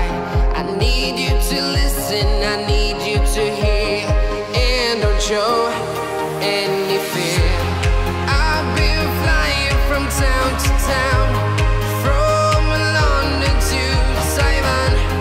I've been all around the globe, trying to protect your soul.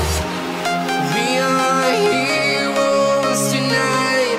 We will fly above the sky. We are heroes tonight. Yeah. We are heroes tonight. We will fly above the sky. We are heroes tonight. And welcome back. We are joined here by our VS Gaming champions, VXP Goon Squad. Let's give them a round of applause, guys. Very well played by all of them. I don't think we are going to be needing these caps anymore, so we could say goodbye to these. Take out the trash. And let's say hello to VXP, your champions. I've joined the squad. Guys, that was a dominating performance. How did you guys do it, Professor? Well, number one, they don't respect our mid laners, so they got wrecked. Letting the TF Number through. two, best top laner wins. Number three, I don't think their bot lane has ever beaten our bot lane. And what was Goth doing?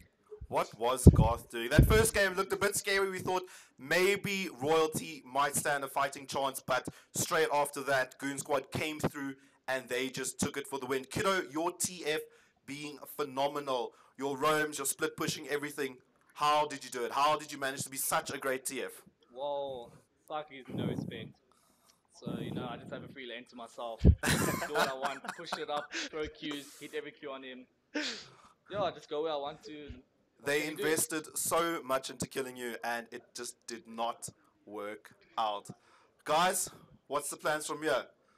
Next year, we got the same team together? I don't know, before next year, I think Prague's looking for a new top laner. They might pick me up since I'm free then.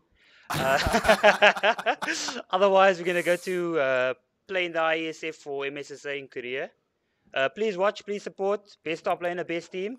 And then after that, we'll probably be staying together. Anyone you guys want to thank? Just shout out to the fans, the teams, VXP for putting it all together. Tails came from England to watch us. So we really couldn't lose. Else we would have gotten fired. But yeah, just shout out to all the fans and family that, you know, gave us the support to do what we do. Guys, thank you so much for tuning into us with the series. We have our champions for this year, VXP Goon Squad. Let's give them a round of applause. Thank you.